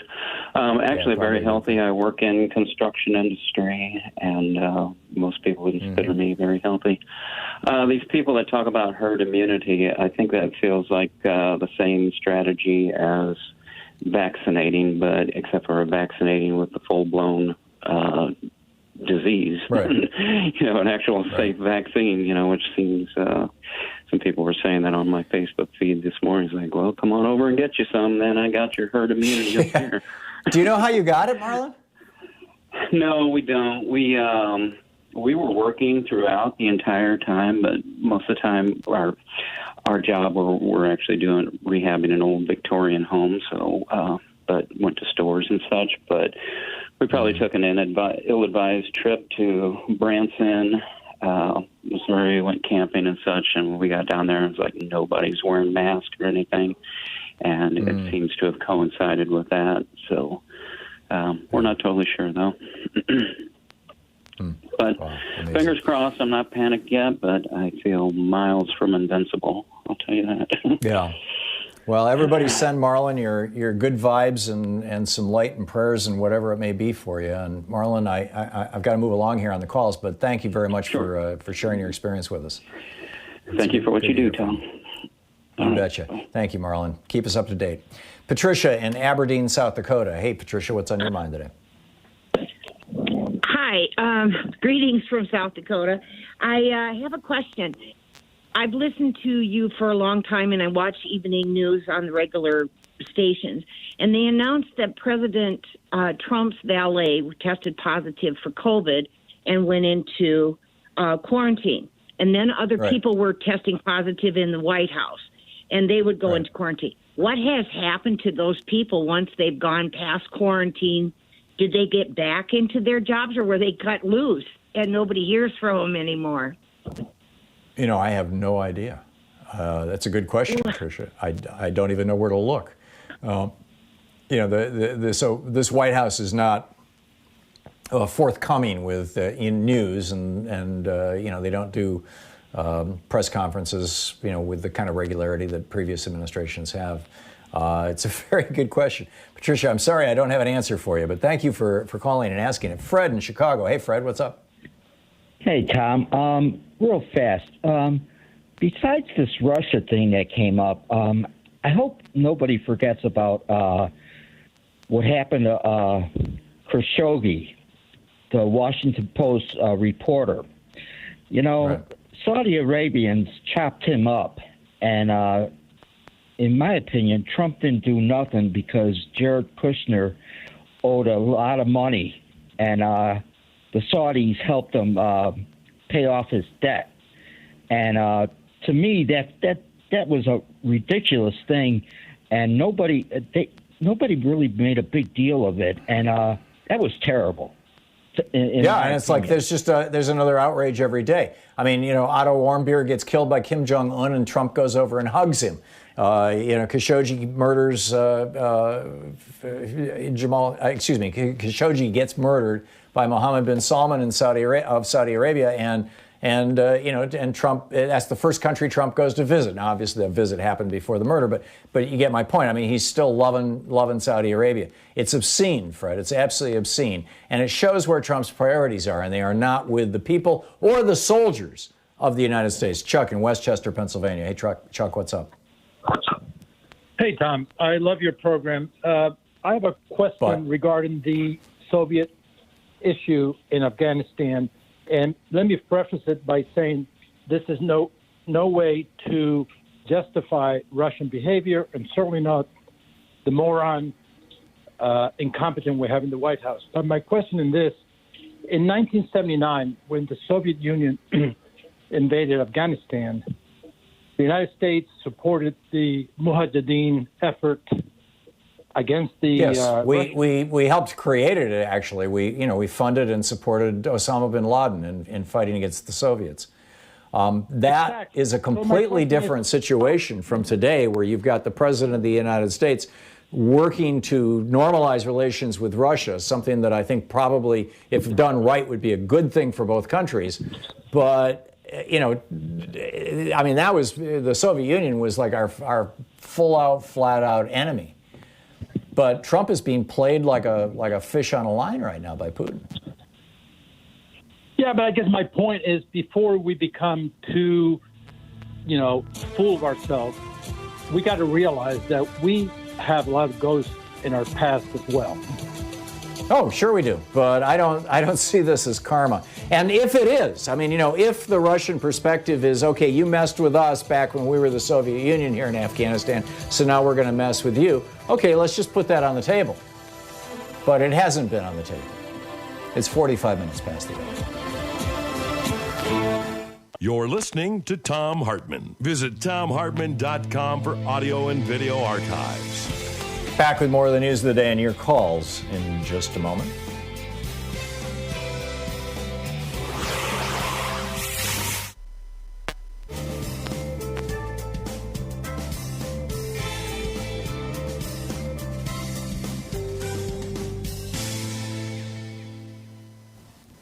And welcome back. Gloria in Salem, Oregon. Hey, Gloria, thanks for watching Free Speech TV. What's on your mind today? Hi. And how's the capital city doing? Yesterday on BBC, I heard that Iran seeks Trump's arrest over killing the general during the drone strike. And in military times, 15 hours ago, they said that they issued an arrest warrant for Trump and asking Interpol, but they rejected it. But anyway, it's out there. Oh, that's interesting. Yeah. I think that falls into the category. Go ahead. Yeah. Oh, the minister of Iran. He's soon to indict Trump and those responsible for the attack of General Soleimani. Yeah. Yeah, Soleimani. Yeah. I think what you're looking at, Gloria, is the administration in Iran is in trouble. And they've been in trouble for some years, but the COVID crisis is in some ways making things better for them because they can play kind of a leadership role and pull people together. But also in some ways it's been worse for them because it's just damaging the economy really, really badly. And so this is their way of saying, look over there, there's that bad guy Trump. We're going to do something about him. And it's really for domestic consumption. I could be wrong. I'm not an Iran expert, but it just seems to me like that's probably what's going on there. It's stand in line. Who wants to get Trump when he's out of office and put him in jail? Yeah, there you go. Yeah, yes. Yeah, Iran, you think you're first? No, I think Preet Bharara, or Jeffrey Berman might have something to say. Yeah, there you go. And over 20 women who have claimed, assault and rape and it just goes on and on and on. Yeah. Well, Gloria, thanks for sharing that story with us. I appreciate the call. Thank you very much. This is another story that I wanted to share with you, and I think that this really illustrates what's really going on here and one of the things that, frankly, we should be talking about. And this is the Trump campaign has sued. They hired lawyers, and they engaged in a lawsuit against the state of Pennsylvania. And 4 Republican members of the U.S. House of Representatives who represent Pennsylvania are co-defendants in this thing, including they are Representatives Glenn Thompson. These are all Republicans in the U.S. House. Glenn Thompson, John Joyce, Mike Kelly, and Guy Reschenthaler. Now, what are they suing for? They want to overturn a Pennsylvania law that allows you to vote by mail. The lawsuit claims that the defendants, the 67 county election boards and the Secretary of State, quote, have inexplicably chosen a path that jeopardizes election security and will lead and has already led to the disenfranchisement of voters, questions about the accuracy of election results, and ultimately chaos ahead of the November 3rd election.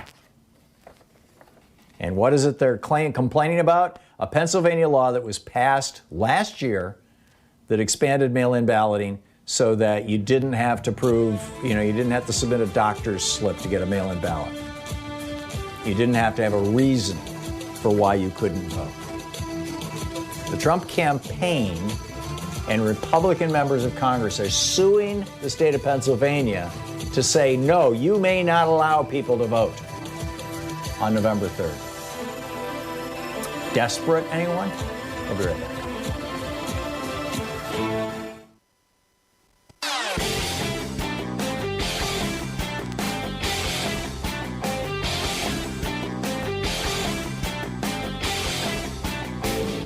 Hey, we're putting together a series of American history books. It started with a hidden history of guns and the Second Amendment.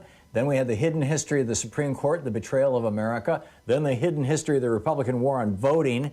Coming out soon is the hidden history of monopolies, how big business destroyed the American dream. And then next spring, it's going to be the hidden history of oligarchy and tyranny. Welcome back. Thom Hartmann here with you. Barbara in Orlando. Hey, Barbara, what's up? Hey, how you doing? Great. Thanks for listening to us on Sirius XM. What's on your mind today? I just have a quick question. If Donald Trump resigns and Pence becomes president, what happens in November? Can another Republican challenge Pence? It wouldn't be in November. It would be in August at the convention, at the Republican convention, since most of the primaries are over now. And yeah, the party can pick anybody that they want, and it's ultimately up to the party, although the leader of the party right now is Donald Trump. So probably anything that happens is going to have to pass by him. But, even if he resigns? Yes. Well, actually, no. If he resigns, he'll no longer be the head of the party. Yes, you're right. That's a great point. Yeah. So if he resigns, then basically Pence becomes the head of the party. Pence, I mean, this is sort of like the Nixon-Ford example. Jerry Ford became president. He was the vice president. And then Jerry Ford picked a vice president. And as I recall, it was Nelson Rockefeller. And, and then Ford and Rockefeller ran for election. I guess you couldn't call it re-election. And so that's how I was wondering who could challenge, could someone else, run against Pence? At the convention, yes. Right. Yeah. And it would be kind of a repeat of the 1960 convention, the Republican convention, when Barry Goldwater, basically trashed Nelson Rockefeller with his famous speech. Rockefeller got up and said, we've got to purge our party of the extremists, and we need to take a middle ground, and we need to return to the moderation of Dwight Eisenhower. And then Barry Goldwater got up and said, extremism in the defense of liberty is no vice, and moderation in the pursuit of something or other is no virtue. And, that famous moment that happened. And that, it'll be real interesting if that moment reappears.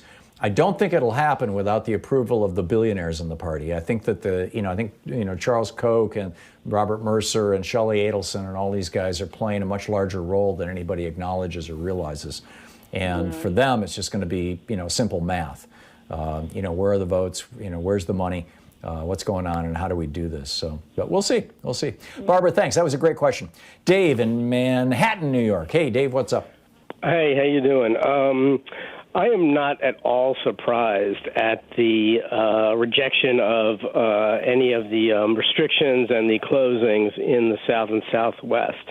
And this is something I was really, really worried about, even way before this, even before Trump, because we have lost the ability to face things seriously and soberly and things of complexity and deal with them, ironically, in a really conservative way, especially since now that the Republican Party, everything is about opposing Democrats and Republicans and progressives, even if it means, going down with the ship. I mean, they'll cut off their nose to spite their face 9 ways to Sunday. And this is also something you can pin on Reagan, is the change from being, genuinely serious and deliberate about things, and we can just be patriotic and excited and gung ho and sort of give it all the college try, and that will do it. And so if there's a question, it's how do you get past this, or are we going to have to really have a genuine devastation before people? And I don't think they'll come to the senses. I think they'll just sort of slink into the background because I think they've lost the ability to. I vote for the devastation, consider. Dave, and I think we're experiencing it right now. I think they won't even consider giving in because it means acquiescing to progressives and admitting that, yes, Democrats have more of in their interests at heart and are more serious and know how to run a country and are interested in government. And, of course, on the right, you're not. So all they have is this overcompensation where, even if this was a legitimate positions like, no, we really don't want to shut down. We really don't want to wear masks. Or, we want to, But Dave, pause for a minute. If you go back and you look at the history of these protest movements against government efforts to protect the public health, start in 1965 with seatbelts, right? The Republicans were being paid by the auto industry that didn't want to spend an extra $10 a car to put seatbelts in them. And so they launched this whole liberty movement throughout the 60s, and ask anybody who's old enough to remember the 60s, and it was a big deal in the last half of the 1960s and the first half of the 1970s. Then that was followed by Michigan being the first state to put a 10-cent deposit on bottles of Coke and cans of beer. And they went nuts about that. You're trying to steal my liberty. Again, it was funded by the soft drink and the beer industry. Then you had the how dare you take my plastic bag away. Again, funded by the plastics industry. I mean, you just, if you look at the history of all these moments of faux outrage, of oh my God, you're trying to take away democracy and American values, they all inured some profit to industry and death to Americans. I mean, it was every single one of these was an effort by the government to reduce the number of Americans who die. And the side effect of that would be a slight reduction in the profits of industry. Gas mileage standards, for example, the same thing, funded by the refineries and the fossil fuel industry, the outrage. Every single step. So what you're looking at right now is, a bunch of industries and a bunch of billionaires who want their workers back to work. And if a few of those workers die of COVID, hey, no big deal. There's an unending supply. That's how they're thinking. Well, if you remember the Malaise speech by Carter, I think that was the turning point. That was where he really said, listen, we have to really hunker down and be very serious and look this in the eye and be ruthlessly rational. And, we could have gone in that direction, but then Reagan came along. He's like, oh, no, this is gloom and doom. We just have to be sort of, Well, it wasn't just that. It was, when Carter gave that speech about energy, and he said that we're going to be energy independent by 2000 and 20% of our electricity is going to be produced by solar by 2000.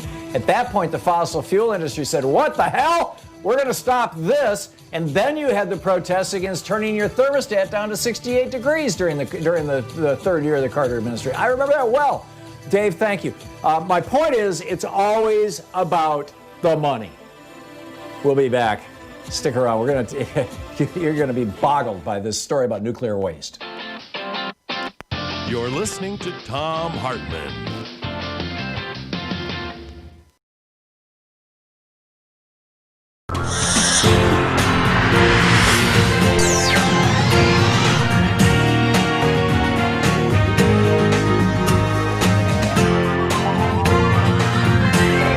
We say fight back!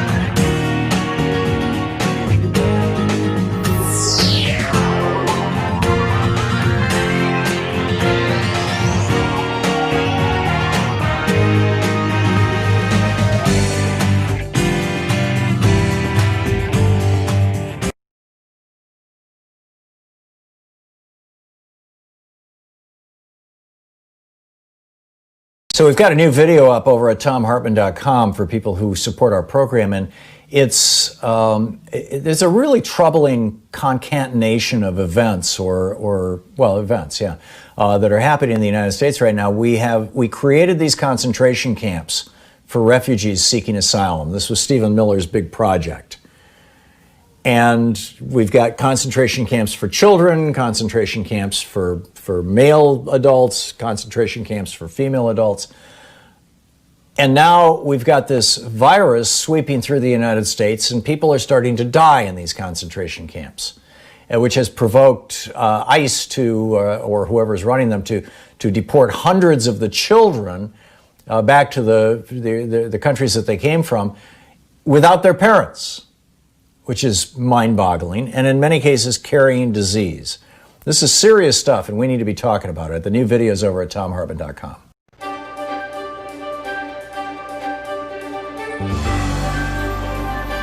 Our book today in the Thom Hartmann Book Club is The Decadent Society, How We Became the Victims of Our Own Success by Russ Douthat, a New York Times columnist.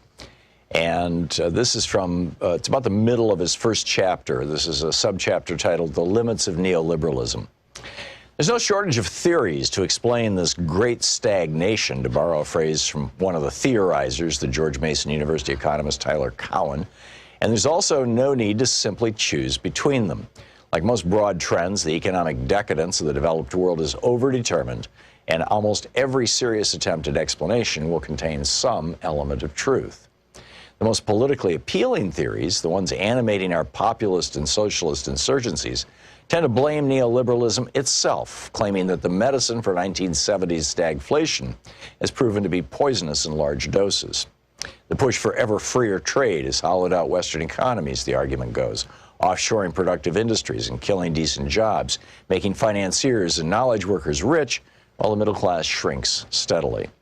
Meanwhile, low tax rates intended to spur investment have enabled the rich to keep more of their gains while starving the programs required to protect the poor and boost the working classes. Antitrust policy has become so fixated on the so-called benefits of consolidation, lower prices for consumers, that it has ignored all the ways that market-dominant corporations can warp policies and strangle innovation. And anti-inflationary policies, forged to counteract a crisis that's now generations behind us, have been adopted as a dogma that's now by the West's financial and political elite, which demands fiscal austerity under every circumstance and deprives struggling economies of the cash they need to grow.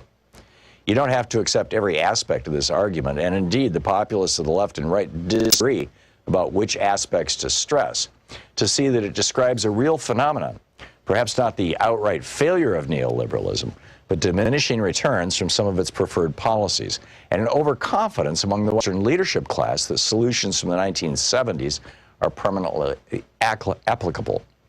On trade, for instance, the general principle that open markets have more winners than losers led policymakers to assume that this would necessarily happen, and to overestimate how quickly communities affected by outsourcing would recover and how swiftly other sectors of the economy could compensate. In particular, the Massachusetts Institute of Technology economist David Autor has argued persuasively that the China shock, the dramatic offshoring that followed Beijing's entrance into the World Trade Organization in 2001, inflicted more economic damage on working-class communities in the United States than many experts anticipated, without generating the compensating growth and job creation expected elsewhere. This is not a knockdown case against free trade, just a case against overconfidence in its incautious application. And the same argument applies to other features of the neoliberal program. It's quite possible that lower tax rates spur growth and innovation when tax rates are cut from 70% highs, but also that a program of permanent upper bracket tax cutting, as practiced by America's Republican Party, won't produce the hoped-for spillover effects among the bottom 95%. It's possible that the initial economic insight that some corporate consolidation could be good for consumers was useful for antitrust decision-making in the 1970s and 80s, but needs to be corrected as monopolies regather. It's possible that a program of deficit reduction and tight money that makes sense when inflation is galloping doesn't make sense when we're closer to deflation. The countries sometimes need a loose monetary policy to fight stagnation, and having a financially a financial overclass too fixated on the perils of a for now imaginary inflation is a recipe for permanently lower growth. Then, alongside this brief against an overextended neoliberalism, there's a more subtle argument pushed by the more serious sort. I think I skipped a page here. Sort of liberalism that the neoliberal program hasn't so much pushed too far as pushed in the wrong direction. In this argument, we don't need less deregulation, but a different kind than we have, because incumbents and insiders in the West have captured the sprawling regulatory state and used it to freeze out potential competition. The age of stagnation, according to this theory, is the fruit of what Brink Lindsay of the Niskensen Institute and Stephen Tellez of Johns Hopkins University describe as a captured economy, in which everything from land use rules to exclusionary zoning to occupational licensing to ever-expanding intellectual property protections to corporate subsidies and tax breaks all converge to create a system that's basically the worst of socialism and the worst of capitalism conjoined. Plutocratic and sclerotic, overregulated and undertaxed, with an upper class enriching itself off rents rather than innovation, and a service class that can't advance beyond its station. The overlap between this more libertarian argument and the left-wing critique of neoliberalism is apparent in one of the texts of the post-financial crisis left, French economist Thomas Piketty's 2013 tome Capital in the 21st Century, which mined centuries worth of statistics to argue that capitalism inherently makes the rich richer because returns on capital will always be higher than simple economic growth unless some powerful force intervenes. The forces that intervened in the 20th century were the Great Depression and 2 world wars, which not only provided the impetus for massive government interventions, but destroyed outright a great deal of capitalist wealth. The book is The Decadent Society by Russ Douthat.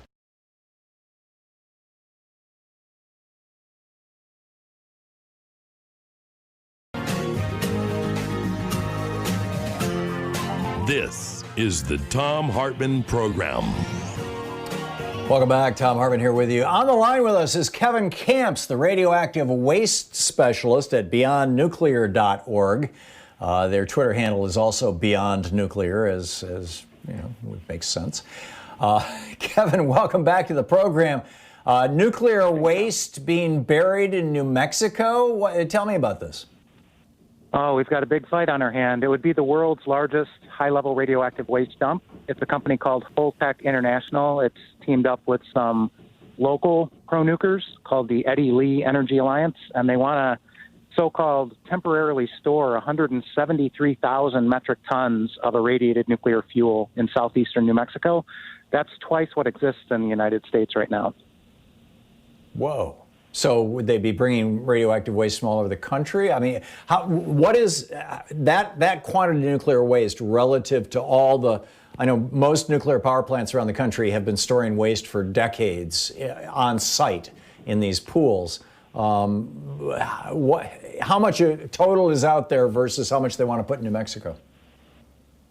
We're approaching 90,000 metric tons of commercial irradiated nuclear fuel, and that's what they're proposing to take out there. And also the hottest category of low-level, so-called, which is called greater than Class C. It's highly radioactive. And our expert witnesses had to wonder, with such a big number that they're seeking a permit for, are they talking about foreign waste as well? Are they talking about U.S. military waste? So a lot of unanswered questions from a very shady company. Wow. So why do you call the company shady? Well, they have a bad habit of engaging in bribery, for one thing. I worked with a couple whistleblowers for the past couple decades. One of them has since passed, and they had the dirt on the quality assurance violations with these Holtec high-level radioactive waste containers. And the company CEO tried to bribe them into silence. They did not take the bribe and continued to blow the whistle. But he and the company were convicted or involved in a conviction of bribery down in Alabama at the Browns Ferry nuclear power plant, and then lied about it later to get a $260 million tax break in New Jersey. And they're in pretty serious hot water up there for that one. Wow.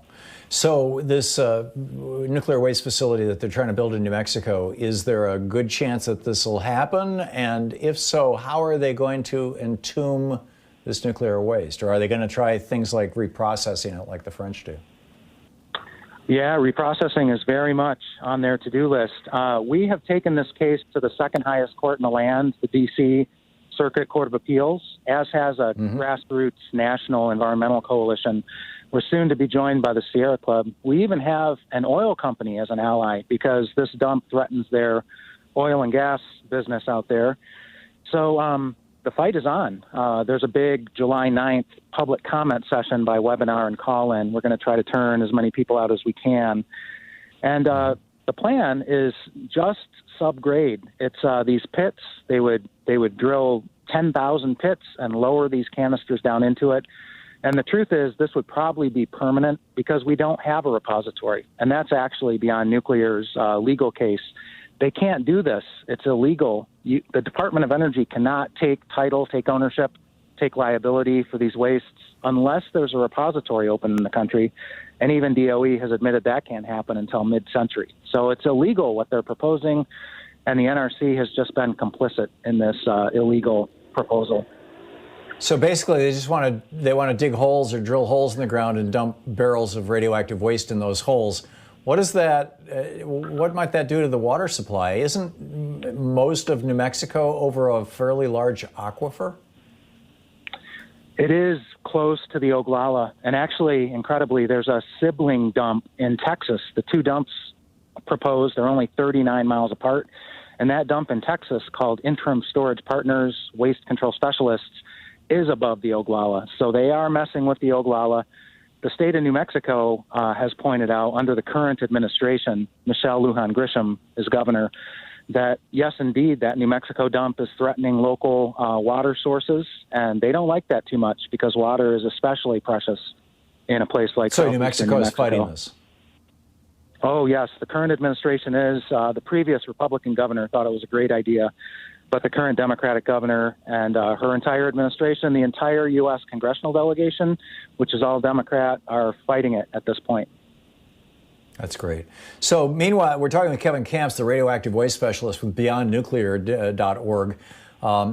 Kevin, I understand that, Trump, it was one of those, not even a one-day story. It was like a 2-hour story, given the insanity of the news cycle around Trump.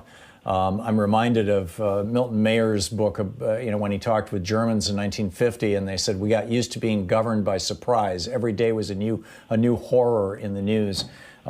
It's like, oh, hello. But this little 2-hour story was that Trump wanted to bring back above ground nuclear tests, or perhaps below ground, but he wanted to start testing nukes again. What's the status of that? What's going on?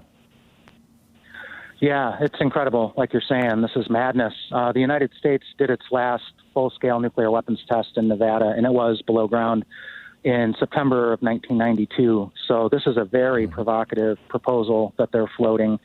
It would very likely, if it went forward, lead to renewed nuclear weapons testing by other countries. I mean, China, Russia, North Korea, India, Pakistan. Very dangerous. And, it's not the first time that Trump and his people have hinted at this. Even before taking office, they kind of mentioned that, maybe we should blow up some nuclear weapons in Nevada. Nevada is going to fight it tooth and nail. They already are. The congressional delegation is introducing legislation to block that funding. They've got a good chance of doing so. On the House side, they've got Pelosi's ear. They've got the appropriations chair, Nita Lowey, the subcommittee chair, Marcy Kaptur. I don't think they're going to get it through this funding for nuclear weapons testing. They're not going to get it through the House of Representatives. It's going to be blocked by the Nevada delegation. So in order for Trump to test nuclear weapons, he needs a specific congressional appropriation of funds for that purpose. Do I understand that correctly? Well, under normal times, but look what he's done with the border wall, for example, moving money around like it's a slush fund against congressional will. So we'll see, how far it goes. But if he's doing this supposedly to drive the Russians and the Chinese to the negotiating table, it's just an insane way of doing it. And if he's doing it, if he thinks he's going to win Nevada in November doing this kind of thing, I think he's going to have a surprise. I think he thinks it'll add to his image of tough guy. I just got the Trump coloring book, which the Trump campaign is sending out. And it's literally Donald Trump is a superhero, flying through the air with his fist out in front of him and looking all macho and stuff. And I mean, this is the image that his followers are constantly tweeting projections of him, his face on Rocky's body and all this kind of stuff. He seems to be addicted to this weird, phony idea of masculinity, and somehow nuclear weapons testing is tied up in that. Or do you think that I'm being too psychological about this, and it's really just the weapons industry, wants to do these tests, and they're offering to give Republicans some money to do it or something? I mean, what's driving this? No, I think you're really onto something. I mean, I think of phrases like the Mad King or Caligula. There's a great book called The Firecracker Boys about nuclear weapons testing in the 1950s and 60s. It focused on Teller trying to blow up hydrogen bombs in Alaska, supposedly to build a new harbor and to mine coal. Right. Any excuse to blow up nuclear weapons. And yes, there are those making incredible amounts of money on it all. It's a major part of the nuclear weapons complex, the military-industrial complex, and it also, was our supposed ticket to superpower status. Nuclear weapons, nuclear power, we're going to tell the world what to do. They thought they'd have a monopoly, but the Soviet Union caught up within 4 years. Yeah, not the case. There you go. Kevin Kamps, the radioactive waste specialist at beyondnuclear.org. And you can tweet him at Beyond Nuclear. Kevin, thanks a lot for dropping by. It's always great talking with you. You too. Thanks, Tom. Yeah, have a great one. Have a great one. We'll be back with more of the news of the day. And hey, we've got the receipts on the Taliban stuff right after this. This is the Thom Hartmann Program. 15 minutes past the hour. It's the Thom Hartmann Program. Talk media for the sane left among us. Yeah, we're here.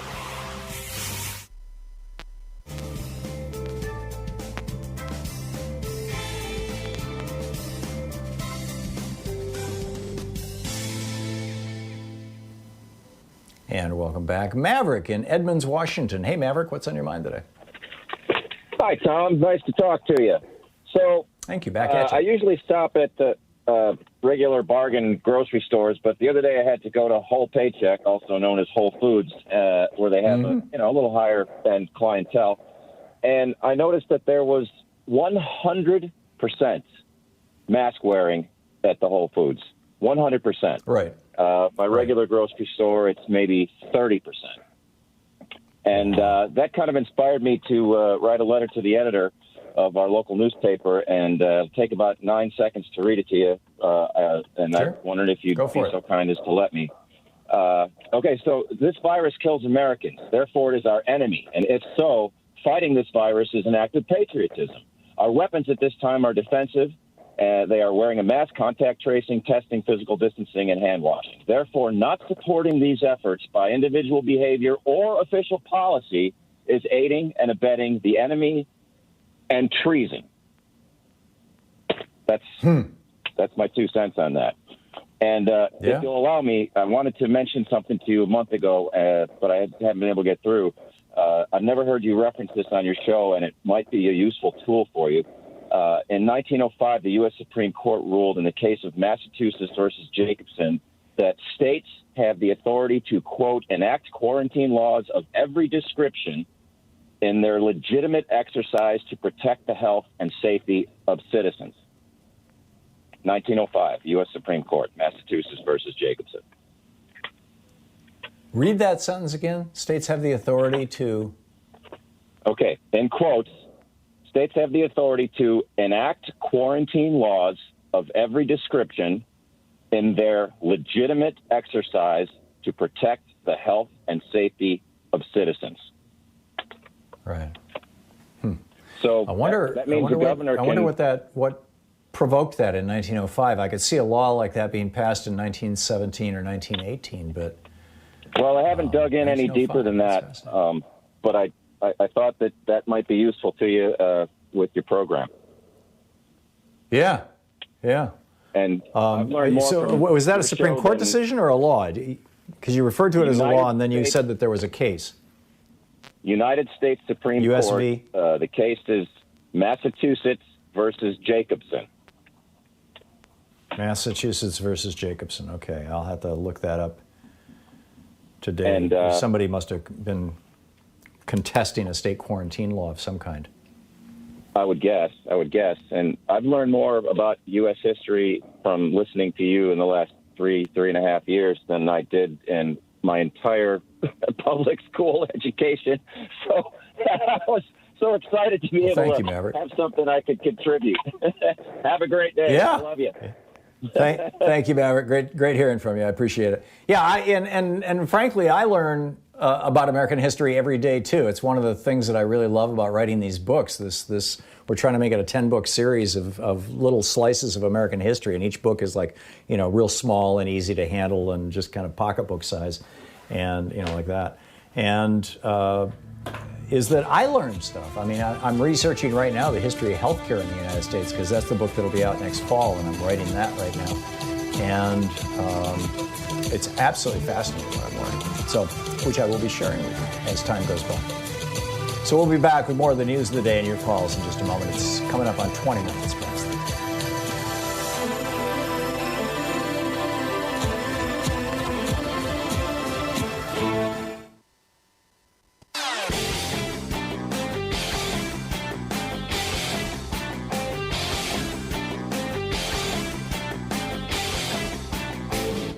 Our 1-hour free podcast recaps our show, and it's available wherever fine podcasts are found. And we have the full 3-hour podcast available over at thomhartmann.com if you want to really support our program.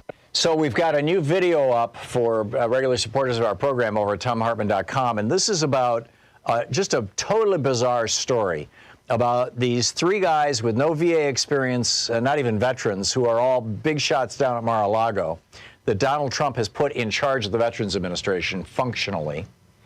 And their association, one of them is the head of Marvel Entertainment, their association with Johnson & Johnson and the New York Stock Exchange, and Johnson & Johnson, the big drug company, taking this very, very cheap chemical, ketamine, tweaking the molecule a little bit, and rolling it out as a new anti-suicide drug, Spravato, that in clinical trials caused 6 people to die, 3 of them by suicide, and none of the people taking the placebo to die. And now Trump is telling the VA, you have to buy this highly inflated price drug from Johnson & Johnson. And the Democrats want to know what's up with the VA crowd guys. Check it out. It's at thomhartmann.com.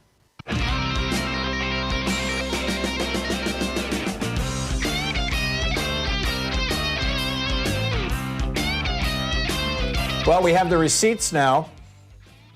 First it was, we think that, this was like literally a year ago, more than a year ago, John Bolton sat Donald Trump down and said in March of 2019, a year ago, more than a year ago, sat Trump down and said, the Russians are paying bounties to Taliban soldiers to kill Americans.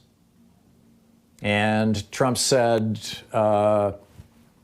is that a black person out in front of the White House? I mean, or something equally Trumpish.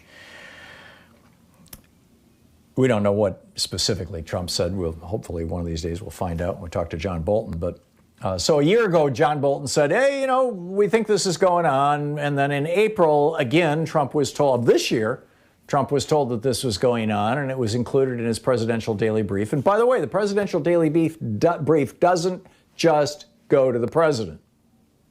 Mike Pompeo, the Secretary of State, got a copy of it and was informed that the Russians were paying, that U.S. intelligence believed that the Russians were paying the Taliban to assassinate American soldiers. Mike Pompeo got a copy of it. Have you heard anything from Mike Pompeo about this? Bill Barr, the Attorney General, got a copy of it. I'm pretty sure. I know Pompeo. I believe Bill Barr did. I haven't heard anything from him. The director of the CIA, of course, got a copy of it, Gina Haspel. There are all these people in essentially the chain of command in the cabinet who either got or had access to the presidential daily brief because that's their job. They're part of the government. They may be, and if the president gets disabled, they may have to step in some way. They need to know what's going on in the world. Have we heard from any of them? Oh, no, we haven't.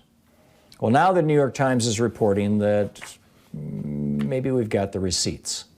Travis Getty's writing over at rawstory.com. American officials intercepted data that supported their conclusion that Russia had secretly offered bounties to Taliban forces for killing U.S. and coalition forces. By the way, the British say that they confirmed this quite some time ago. The U.S. military says that they confirmed this a while ago and took, battlefield precautions. Three officials, back to the article here, three officials familiar with the intelligence told the New York Times that intercepted electronic data showed large financial transfers from a bank account controlled by Russia's military intelligence agency to an account linked to the Taliban. The evidence supported claims about the bounty program described by detainees during interrogations. That's interesting. So we're hearing this from Taliban fighters that we've captured. And undercut White House denials that the intelligence was too thinly sourced to present to Donald Trump in his daily briefing. I'm telling you, somebody is lying to us in this administration. The White House and National Security Council declined to comment on the new revelations, as did Director of National Intelligence John Ratcliffe, who got his job because he was the Republican who was constantly screaming at witnesses during the Trump impeachment hearings. Remember that? Remember John Ratcliffe? He was always the one, and so Trump says, yeah, let's put this guy in charge of national intelligence. He's an idiot. He'll do whatever I want. Mind-boggling. Anyhow, Steve in St. Genevieve, Missouri. Hey, Steve, what's on your mind? Hey, Tom. I'm not a military strategist, but, since our president and the American people, not me and you and a lot of your listeners, I can see them, our enemies, using a biological weapon now because they now realize that 40%, at least 40% of our country won't even take it seriously, and that's a quick way to wipe out a huge swath of our people. Yeah.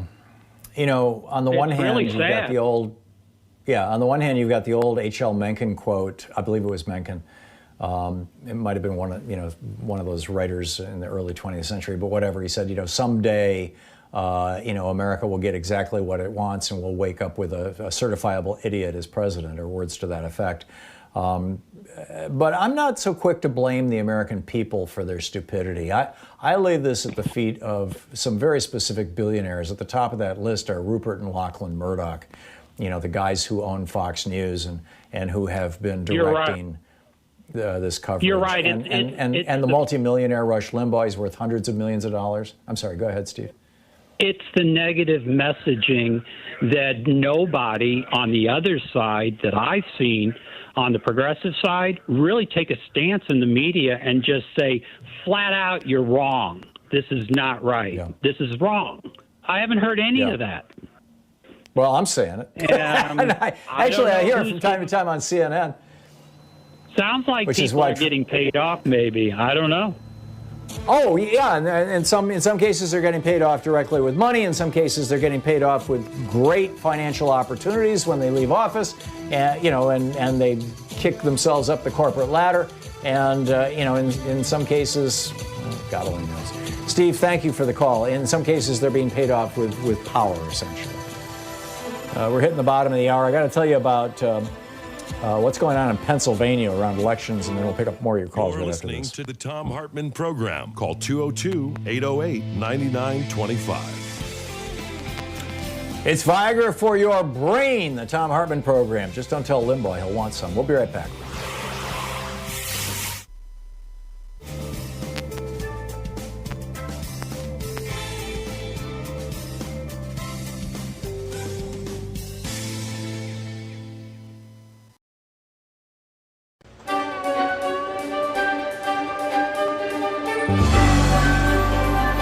Our book today in the Thom Hartmann Book Club is Beyond the Valley by Ramesh Srinivasan.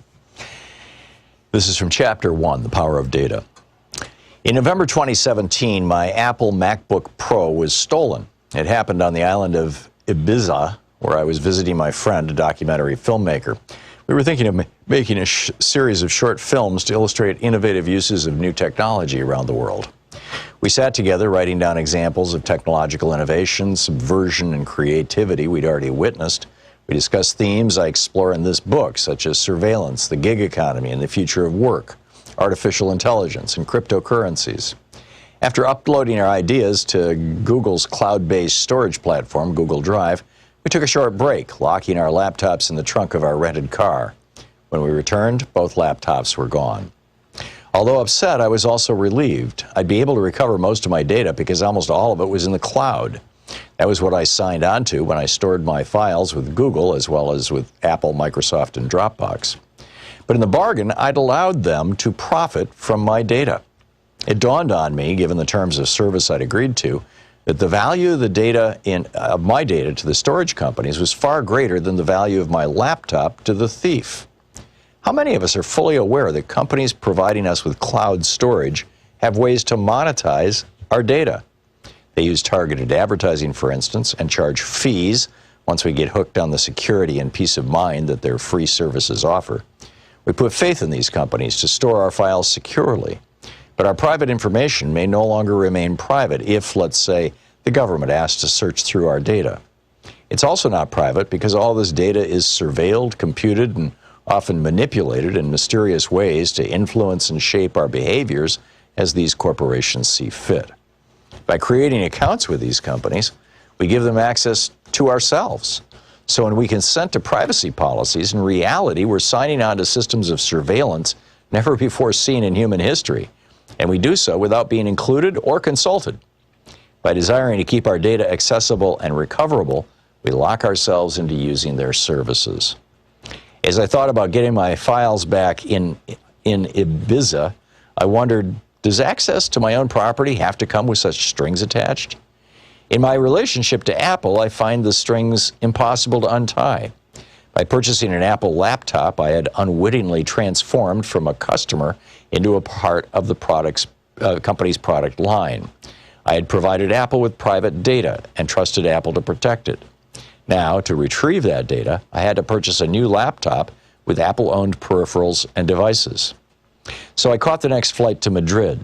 I then took the train to the city's Apple store located in Puerto del Sol. In many ways, this central plaza still serves in its centuries-old role as a landmark and gathering place for the entire Spanish nation, a point from which numerous roads emanate.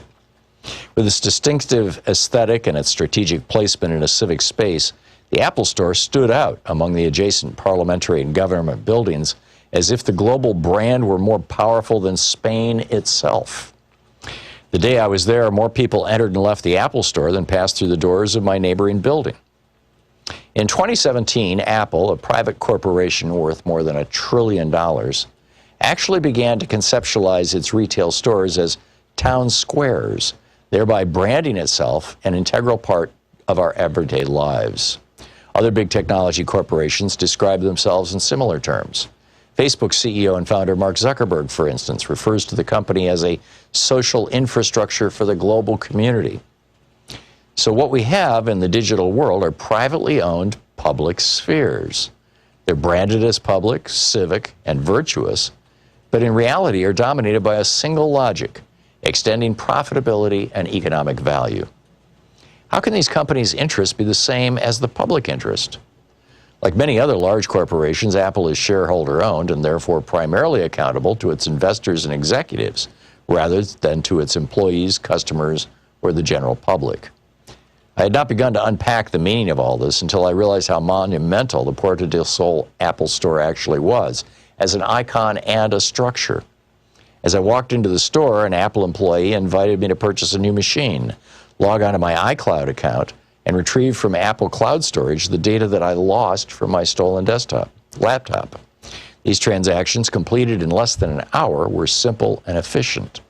My data was extraterritorial, easily retrievable in Spain, and likely would be in most other countries. Purchasing a new laptop and getting my data back supported Apple's economic model. National borders were no threat or hindrance. The same was true with retrieving data I had stored on other corporate cloud servers managed by Google and Dropbox. In technology circles, this saying has made the rounds. If you're not the customer, then you're the product. Many of today's technologies come to us for free, but in return, our personal lives come for free to these technologies. But they are accessible for the company's profit and gain. Yes, when we search Google, we look for information, but do we realize that Google is also searching us? Users, and it goes on from there. So the book is Beyond the Valley by Ramesh Srinivasan.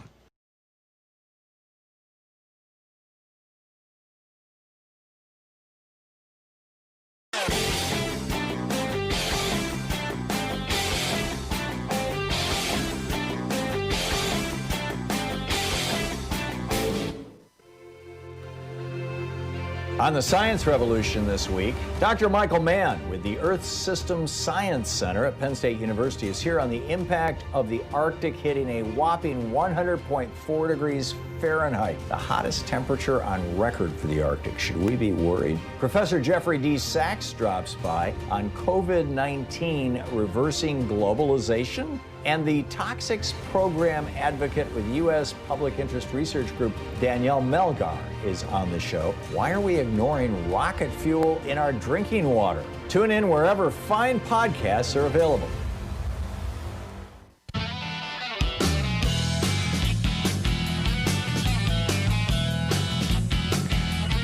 Welcome back. Thom Hartmann here with you. And I promised to tell you about what's going on in Pennsylvania. The Republican Party, the National Republican Party, and 4 Republican members of the House of Representatives from Pennsylvania have sued the state because a couple of years ago, the state of Pennsylvania, or last year, passed a law. The legislature passed a law, it was signed by the governor, that said that you don't have to have a doctor's slip to get a mail-in ballot, to get an absentee ballot. You don't have to give a reason if you don't want to vote in person. And as a result of that, this April in the primary in Pennsylvania, 1.8 million Pennsylvanians asked for a ballot, got it, and 1.5 million of them returned their ballots, which is pretty good. But the Republicans, including Representatives Glenn Thompson, these are all members of the U.S. House, Republicans from Pennsylvania, Glenn Thompson, John Joyce, Mike Kelly, and Guy Reschenthaler, they and the Republican Party and the Trump campaign are suing to say, no, we want to get that law in front of one of these Republican judges that Mitch McConnell just appointed, so that they can strike that law down so that 1.8 million Pennsylvanians who want to vote by mail will be forced to show up in person if they really want to vote this year. Right. Amazing. Michelle in Capitol Heights, Maryland. Hey, Michelle, what's up? Hey, Professor Hartmann, how are you? I am well. How are you? I just want to, before I tell you why I called, I just want to thank you for all you do. I always learn so much from you. I'm putting that legal degree of mine back to use, though. I wanted to correct the citation that the gentleman gave you earlier. It's actually Jacobson versus Massachusetts, and the case was about the U.S. Supreme Court upheld the Cambridge, Massachusetts Board of Health authority to require vaccinations against smallpox during the smallpox epidemic. And the court held that an individual liberty is not absolute and is subject to the police power of the state. Wow. Wow. Thank you for that, Michelle. You're welcome. That was all. I just wanted to give you the correct citation and the the correct case name. If you want the citation, I'm happy to provide that. No, the case name is fine, and knowing what it was about, the context, that is wonderful. Thank you so much, Michelle. I appreciate the call. It's great to hear from you, and thanks for watching us on Free Speech TV. I really appreciate it. Marty in Windham, Maine. Hey, Marty, what's on your mind today? Hi, Tom. I was just thinking about how you've been raising the issue of the 12th Amendment, and also the question about, well, what's really going on with the coronavirus. And it occurred to me that Trump has a negotiation strategy and a way of taking things in a direction that are very bad even for the country, and then sort of giving back a little bit, saying what a great job he did. With that in mind, one way Trump might be able to get Republican legislatures in a sufficient number of states to agree not to certify election results, thus throwing the election towards the House of Representatives, and you can explain that process if you wish to the listeners again, One way he can do that is by allowing the virus to run wild in even Republican states, and then either come out with this amazing solution of a fake vaccine or maybe a real vaccine or something, which I think you've also mentioned there was something out there about timing of a release being around the election. Yeah, it's the funding for the vaccine, the billions of dollars that they've given the vaccine manufacturers has been done under the rubric of something that the Trump administration is calling Operation Warp Speed. And they're very clear. They've said it right out loud. They want a vaccine to be available in October. Yeah, so what he might do then is say the election goes one way or the other, say that the virus is really terrible in even the Republican states, and they actually go Democratic. If he can then, get those various state legislatures to say, hey, let's not certify the results, and in exchange, Trump will agree to give us all the help in the world to then fix the virus situation in the states. It's almost like auctioning off to the first states that agreed to not certify. He'll give the best deals and give the best help to. So thus he can take the virus and sort of try to button down getting states not to certify. I don't know, just a nefarious. No, I get what you're saying, Marty. I would slightly recalibrate your assertion. You said that essentially he might, want the virus to show up in the Republican states. I would say that this is all about having the virus show up in the Republican states. If he can have absolute screaming, flaming, hair on fire chaos going on in Texas and Florida and maintain it right up until November, then the Republicans in those states can say, we're not going to certify the election, or for that matter, any senator from one of those states can stand up, or a member of the House can stand up and object to the certification of the Electoral College vote. And boom, it gets thrown to the House of Representatives. I mean, there's a little bit of a dance you got to do before the boom, but, we get it. So I think it's entirely possible that this is actually a plan. But Marty, thank you for the call. Victor in Pueblo, Colorado. Hey, Victor, what's up? Hi, Tom. How are you doing? Good. Couple of things. First of all, that Jacobson decision, I know courts can construe things as they want, but in 2020, the Fifth Circuit used that to support Texas's decision to stop the abortions. So although we can take language that sounds flowery in a case. So Texas was asserting that they were trying to block abortion as a public health issue, or at least block the way that abortions were being done as a public health issue. Did that have to do with how wide the halls were, or admitting privileges or something? I'm not sure about that because I was kind of trying to research it while I was on hold, which doesn't go over very well. But I'll bet that was the case. Yeah. Yeah. I mean, I'm sure there was something, the dangers of this, and because it's elective surgery. Right. But you wanted to talk about the tribalism of American people. Do I have that right? Yeah. That's the thing is with what is happening as far as a major disaster, health-wise, that should be unifying people. Do we even have the potential to come together, as I hear you talk about elections not being certified? And, it just seems we have a nation that's just so based upon fear that drives us to tribalism. Yeah, we have 40 years of right-wing billionaires funding opposition media, opposition think tanks, promoting the idea that Ronald Reagan first rolled out in his first inaugural address, saying that government is not the solution to your problems, government itself is the problem. They've been promoting this now for 40 years because they don't like the government telling them that they can't pollute. This, largely coming out of fossil fuel billionaires. They don't like the government regulating them in any way, telling them that they have to allow their employees to have unions or anything else. And then to your point of tribalism, Victor, this story by Brad Reed over at Raw Story, the Villages, this giant retirement community in Florida where, I believe it's built around a golf course where the guy was yelling white power in his golf cart and Trump retweeted that. Right. Well, this is an amazing story. This is out of the Daily Beast, apparently. Democratic residents in the villages feel increasingly under siege from their Trump-loving counterparts. Chris Stanley, the president of the village's Democratic Club, says he caught Trump-supporting residents plotting online to toss nails in the path that the Democrats are planning to use to drive to their planned golf cart rally. And so he went on their website and found that they were also planning on throwing eggs at the Democrats.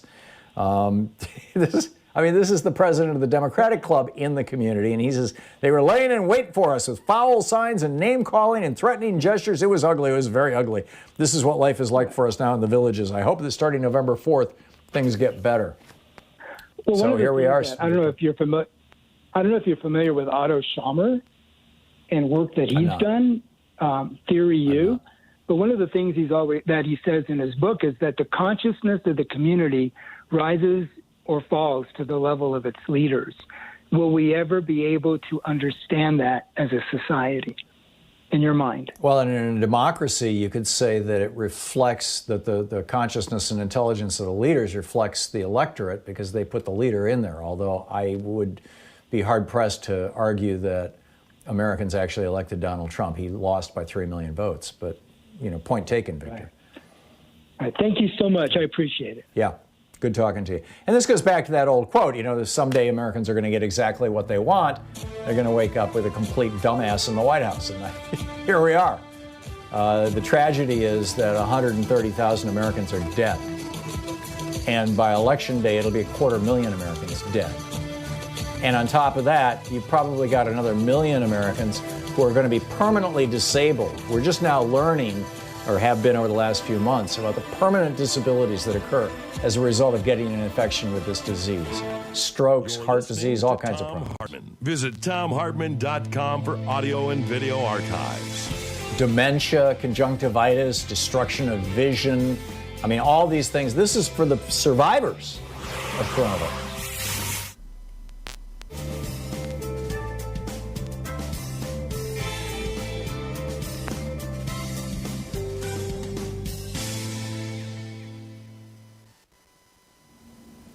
And welcome back. Beth in Tacoma, Washington. Hey, Beth, what's up? Good morning. Thank you to your staff and to you for the service you're doing for this country.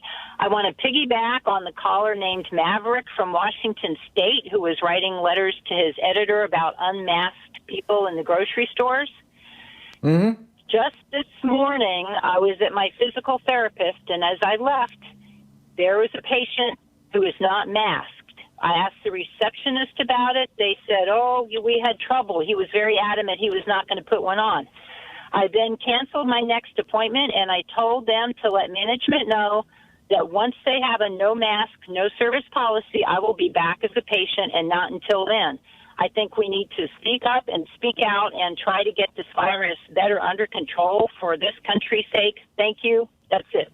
Yeah. Well said, Beth. And if anybody watching or listening, if you walk into a store, any store, anywhere, and you see people without masks, you need to contact the management, and if possible, even above the local management. In other words, if you go into a chain of some kind, contact their national offices and just say, I won't be back until you have a no mask, no service policy. This is just straightforward stuff. James in Spokane, Washington. Hey, James, what's up? Hey, let me say first, BDS is real. And Tom, what I love about your show so much is there's scruples everywhere. You just can't go do your show without finding scruples. Explain, as I'm sure you have before, why are we entrenched in this two-party system and how do we get out? Because when you have first past the post winner-take-all elections, you end up with two parties.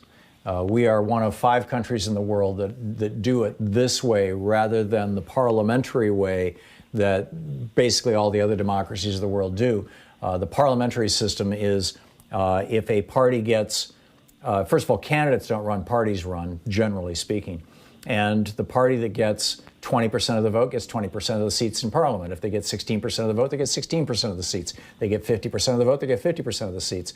And then the Prime Minister is elected by the Parliament. Now, there are variations from country to country on that, but basically what that does is it allows for multiple political parties. If you only have, or if you have first past the post, winner take all elections like we do here, then what you end up with is if you have two parties, you can have 51%, so you can actually have what you would call democracy. You can have, a majority being represented. But if you have three parties, you could have somebody being elected with 34% of the vote. If you have four parties, you could have somebody elected with 25% of the vote. Five parties, 21% of the vote. Madison pointed this out in Federalist Number 10 and warned us about factions, about groups of people organizing to work in their own self-interest rather than the interest of the nation. Which is what we have now, basically. It sounds less corrupt. You could argue that he was warning against political parties. Right, there were no political parties when Madison wrote Federalist Number 10. They didn't really emerge until the end of the George Washington administration, and then it was the Federalists and the Anti-Federalists. The Anti-Federalists became the Democratic Republican Party during the John Adams presidency. Less corruptible, Tom? Would you say it's less corruptible?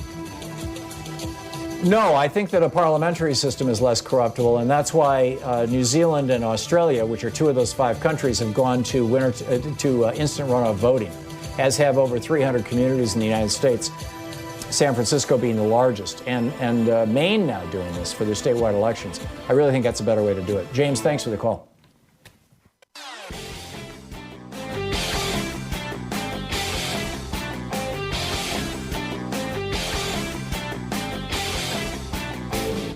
Hey, we're putting together a series of American history books. It started with a hidden history of guns and the Second Amendment. Then we had the hidden history of the Supreme Court, the betrayal of America. Then the hidden history of the Republican war on voting. Coming out soon is the hidden history of monopolies, how big business destroyed the American dream. And then next spring, it's going to be the hidden history of oligarchy and tyranny. So we have a new video up for people who are supporters of the Thom Hartmann Program. Specifically, it's over at thomhartmann.com, talking about language, how we use language. Language matters tremendously.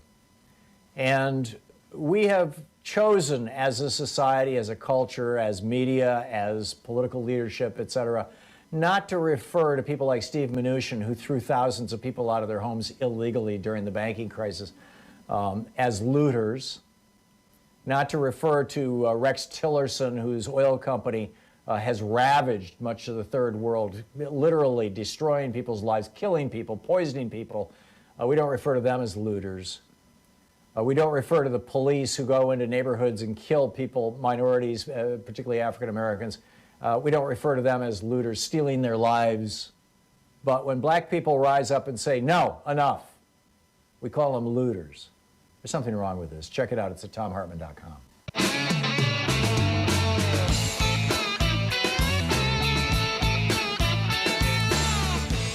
Welcome back. Thom Hartmann here with you and Rose in Chicago. Hey, Rose, what's up? Hey, Tom. Hey, a couple years ago when the Republicans were talking about repeal and replace for the ACA, there was this massive outcry against repealing it, I remember, and people were calling their members of Congress that were packing town hall meetings, which I realize we can't do now, but to voice their opposition. Where's that public outcry now regarding the Republicans asking the Supreme Court to overturn it? I mean, right now during the pandemic, record unemployment. Right. And I guess even if there was an outcry, could the Republican governors even withdraw their case? I can't believe nobody's concerned about this. Oh, well, I think a lot of people are concerned about it, Rose, but it's not making the news. I mean, this basically is the GOP dancing to the tune of Charles Koch and the other libertarian billionaires who think that the government has no role in health care, period, full stop, and therefore the Affordable Care Act is an abomination. And, Trump and the Republicans try to sugarcoat it by saying, well, we're going to replace it after we repeal it. We're going to replace it with something better. But they've never proposed anything better, other than just going back to the status quo. So, I think it's pretty outrageous. And they're trying to get the Supreme Court to do what they couldn't do legislatively, which is also bizarre, bordering on tragic. Rose, thanks for that. Thanks for bringing that up. Kathy in Lansing, Michigan. Hey, Kathy, my hometown. What's up? Hey, I've got a question. Last July, toward the end of July, wasn't the DNI Dan Coates, and he resigned. And then shortly after that, his assistant Sue Gordon was in a meeting, and he got her out of the meeting and said, "Hey, you need to resign right now." And I'm just wondering, that's somebody that should show up at a House committee meeting on this, so that we can find out. We can find out from there, because he got the same PDB as Bolton and anybody else got. Yeah, I'm going to. Let's see, when was this? I think they might have. This was August of last year. Because of the Ukraine thing, but they might have had this. They might have had some knowledge about this too before they left. Yeah, I just looked it up, and it was July 29th that Trump nominated Ratcliffe, and it was early August that he went in and got Sue Gordon out. So that's, I mean, apparently the Taliban stuff was March of last year. So this is several months later. I don't, to this day, I don't think. Yeah, I don't think we know exactly what provoked all that. That's, I had completely forgotten about that. It's like a new outrage every day. It's just amazing. One more thing, real quick. You asked yesterday, what is he going to do next? I'm not positive if this is what's going to be next, but we know he wants to burn it all down, and I think that's starting Saturday in South Dakota. Yes. Yeah, I think you're right. And the people of South Dakota have to be freaked out. That particular county, somebody in my Twitter feed, I can't confirm this, but I believe I've read it elsewhere, that particular county does not yet have any COVID infections. Hold your breath, it's coming. Kathy, thank you for the call. Leonard in Wilmington, North Carolina. Hey, Leonard, what's up? Okay, I had a question. I'm not a Trump supporter, and I believe it's possible that what they're saying about the Russia paying the Taliban to kill Americans, where there's smoke, there's fire. But my question is, why would that even be necessary? I mean, if the Taliban is at war with America, why would they have to be paid to kill who they're at war with? I mean, it doesn't seem to make much sense. But they're apparently, Leonard, what they're trying to do is reward people who go above and beyond, essentially. People who infiltrate the American military, represent themselves as being sympathetic to the Afghan government and the American aligned Afghan government, and they get inside the military and then they do these friendly fire attacks and and that sort of thing. But your question is a reasonable one. Thank you very much. Mike in Daytona, or Daytona? Which is it, Mike? Florida. Deltona. So what's up, Mike? We got a little less than a minute to the end of the show. I just wanted to bring up about the Supreme Court decision with the religious schools getting taxpayer money. That also goes to any religion, like Islamic schools. They will also be able to presumably, funding. Just seems like the religious right is kind of shooting itself in the foot with the whole religious freedom, because it goes both ways. Sharia law can go either way. It's not just... Yeah, we'll see how it shakes out, Mike. And I'm guessing that, that's going to be the next big battle for the Republicans. But, Mike, that's a good one. I hadn't considered that. Thank you very much for the call. Thank you for being with us today. What a fascinating time we live in. It's like literally there will be people in the future reading history books about this moment. And we don't know how it's going to play out. It's fascinating. Anyhow, get out there, get active, tag you're it. Democracy needs you. Our country needs you. Pass along the good word about where you can find progressive media, and be good to yourself and others. See you tomorrow. You've been listening to Thom Hartmann. For audio and video archives, visit thomhartmann.com.